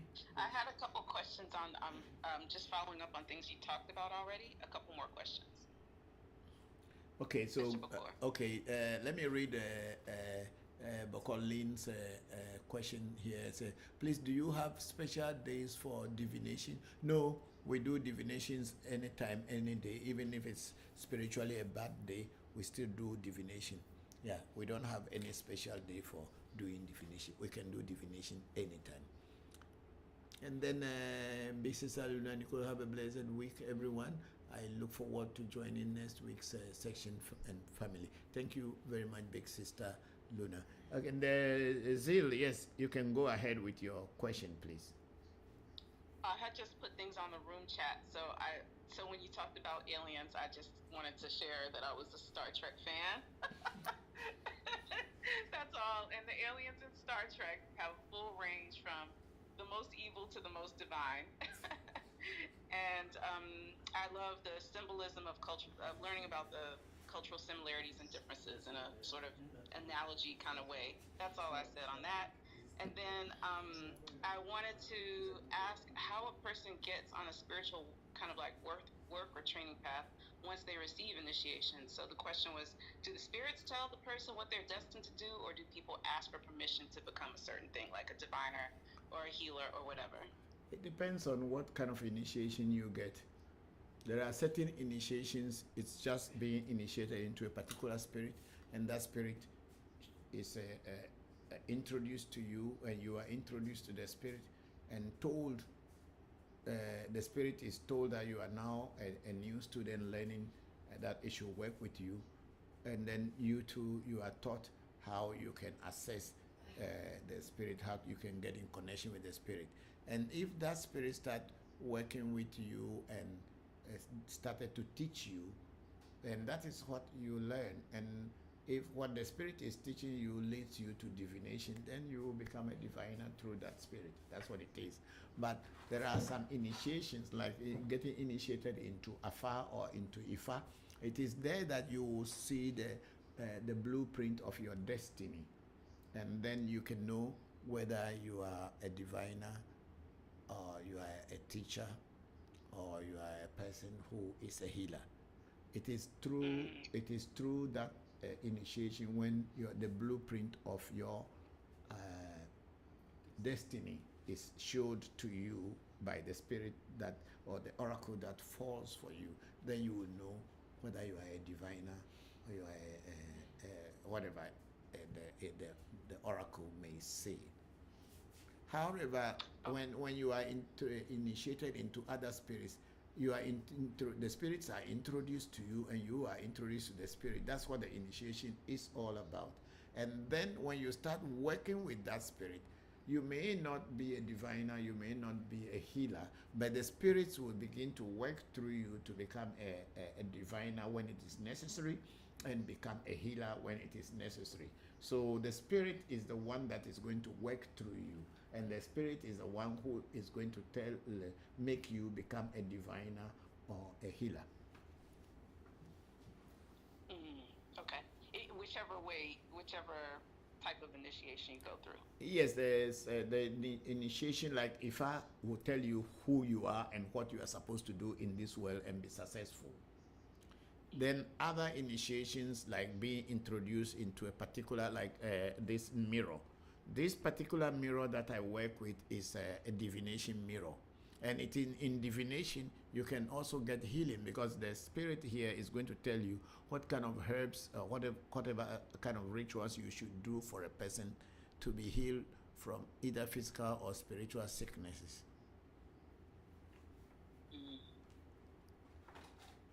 Okay. And then the last thing is a very different question. And well, it is inspired by something you mentioned about how people feel about death, particularly in the West, where we have such a Christian orientation when it comes to how we feel about death and the feelings that we go through about it. And I'm finding that I have to constantly say something to this group of students that I have this semester. So the students are graduate students, so they're older than the typical students that I have. And a lot of them are grieving, and they're talking about it, and they're writing about it, and they're making artwork or creative projects. It is all out of fear that they are going to die.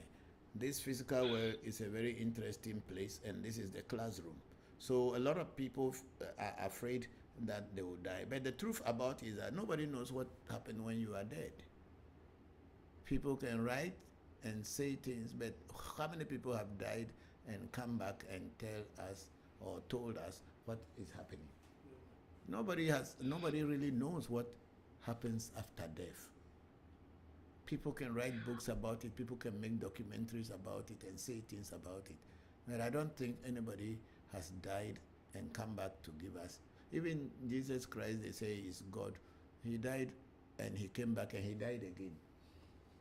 Or if he did not die, he ran away to somewhere people cannot easily access him and ask him questions. No, this is the truth about life. So for people asking about death, live your life to the fullest, and whatever will happen after death, leave it to whoever sent you here. At the end of the day, if you do unto others as you would want them to do unto you, you will not be afraid of dying.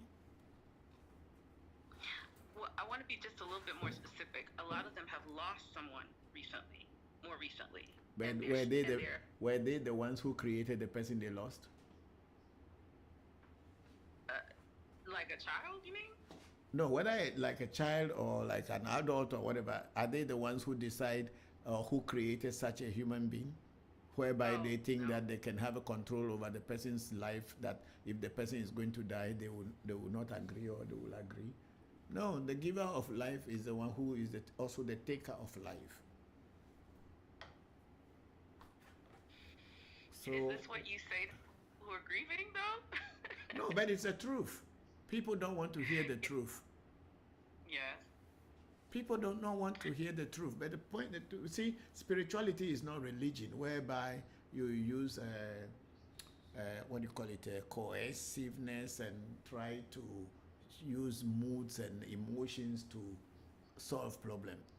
You have to be very realistic. Of course, some of us who are here, our mothers die, we cried. Our fathers die, we cry. Our children die, we cry. But do we have control over death? Whereby we will also be control over our grief. So I think that's my question. How can we control our grief? And so what I've been saying to students is, and also my friend who just lost her father, and I was at the hospital. It was actually the first time I actually saw someone pass away. I mean, I was present when it happened, even as old as I am, because I don't know, I've been removed from it. But it's insensitive to tell a person, oh, stop crying, or some things. It's kind of like I just have to let the person do their work. But then I try to remind people, right, lately, that there are different traditions of how people feel when someone passes away. Yes, Zil, the problem is that's why Christianity created heaven and hell. In order to tell you that there's a place you are going, or telling the living that their dead person is going to some place to be waiting for them, and when they do good thing, they will go and meet them there. But if you do good thing and you know your life is good and you do unto others as you would want them to do unto you, you don't fear going wherever you are going, because you will be paid according to what you sow, or you reap what you sow. Bible has said it, that all spiritual books have said this thing, but human beings are so stubborn and so hypocritical in the sense that when reality comes, people become like they are offended. Life comes and life goes. No one is going to live in this world forever. When they born you, that's the one gate that you came through.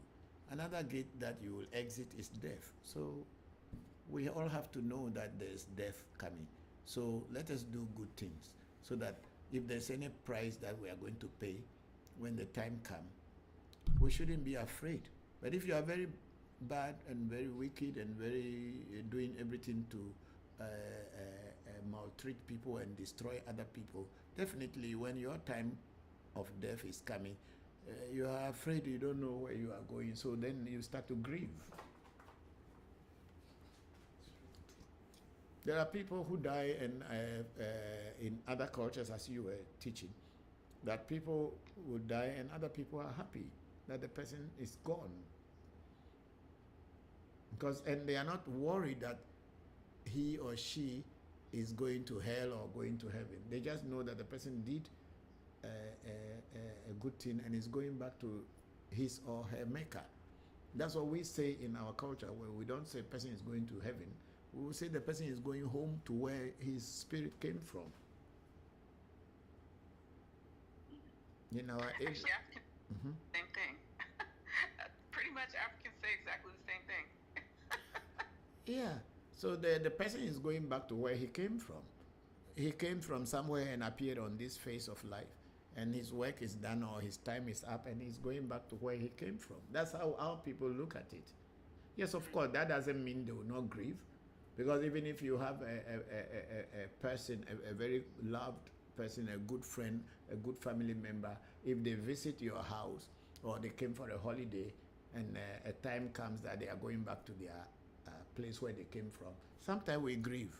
People cry because they are going to lose the person for some time. That is even in physical life, whereby you know that the person can come back one day, or you can go back to see the person one day. But here is a case of death where you don't know where the person is going, and you don't know whether you are going to see that person ever again in your life. That's why Christianity and Christianity and Islam will tell you that, oh, the person is going to be waiting for you at the other end, so when you die, you go and meet them. Go and meet them. Who cares?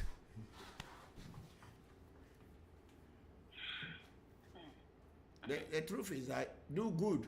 Try to be straightforward with yourself and with others. And when you are dying, you don't have a problem to be worried about.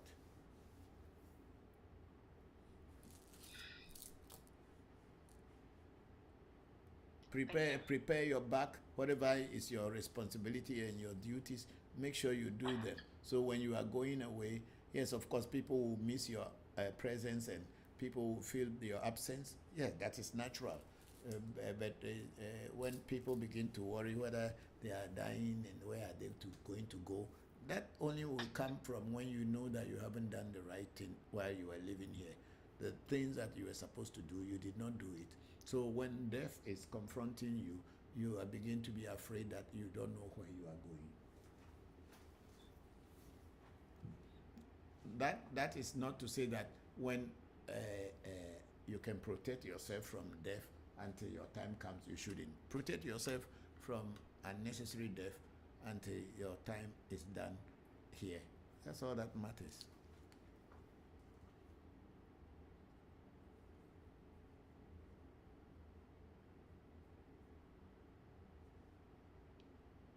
Thank you. Thank you too. And then we have Sunshine say, okay, what about those secular dots that priests put on their body? It is just a decoration, body decoration. We even went to Germany recently when I was there with your dad. We did a workshop where Dr. Ajay Efosela did. He was the artist among us, so he did it on people's bodies to show that it's like try to adorn themselves to look nice. It is not anything spiritual, but then people who practice our culture or spirituality are the ones who use it during festivals.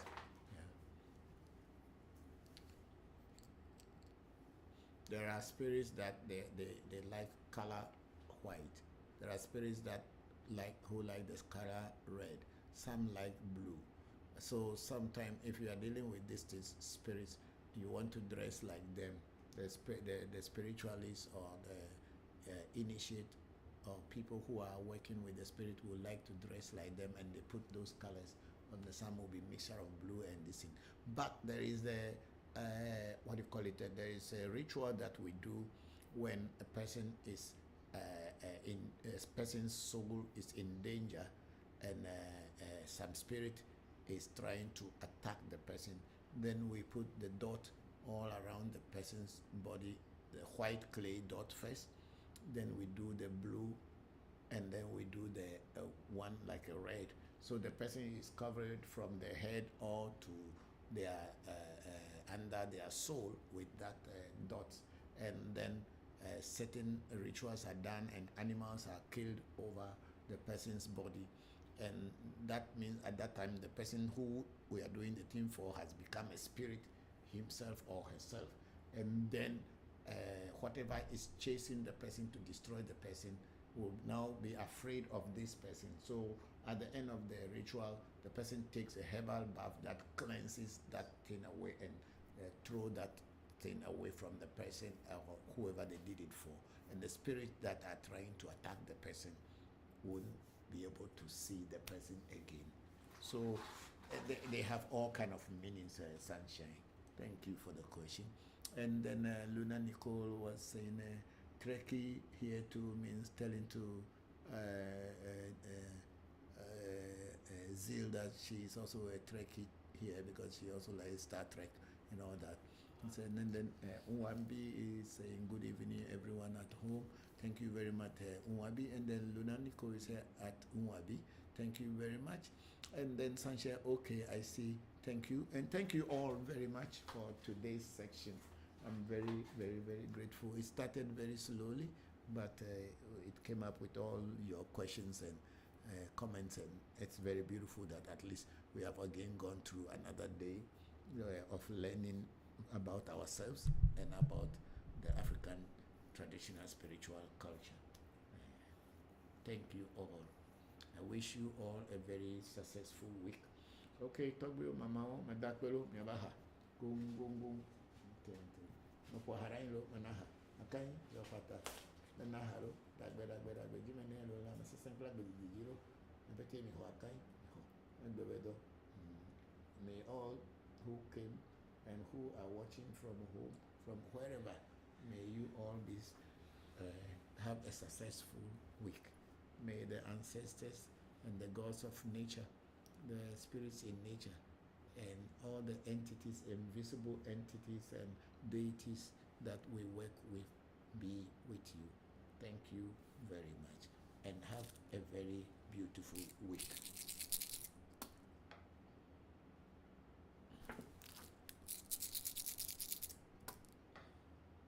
Petto.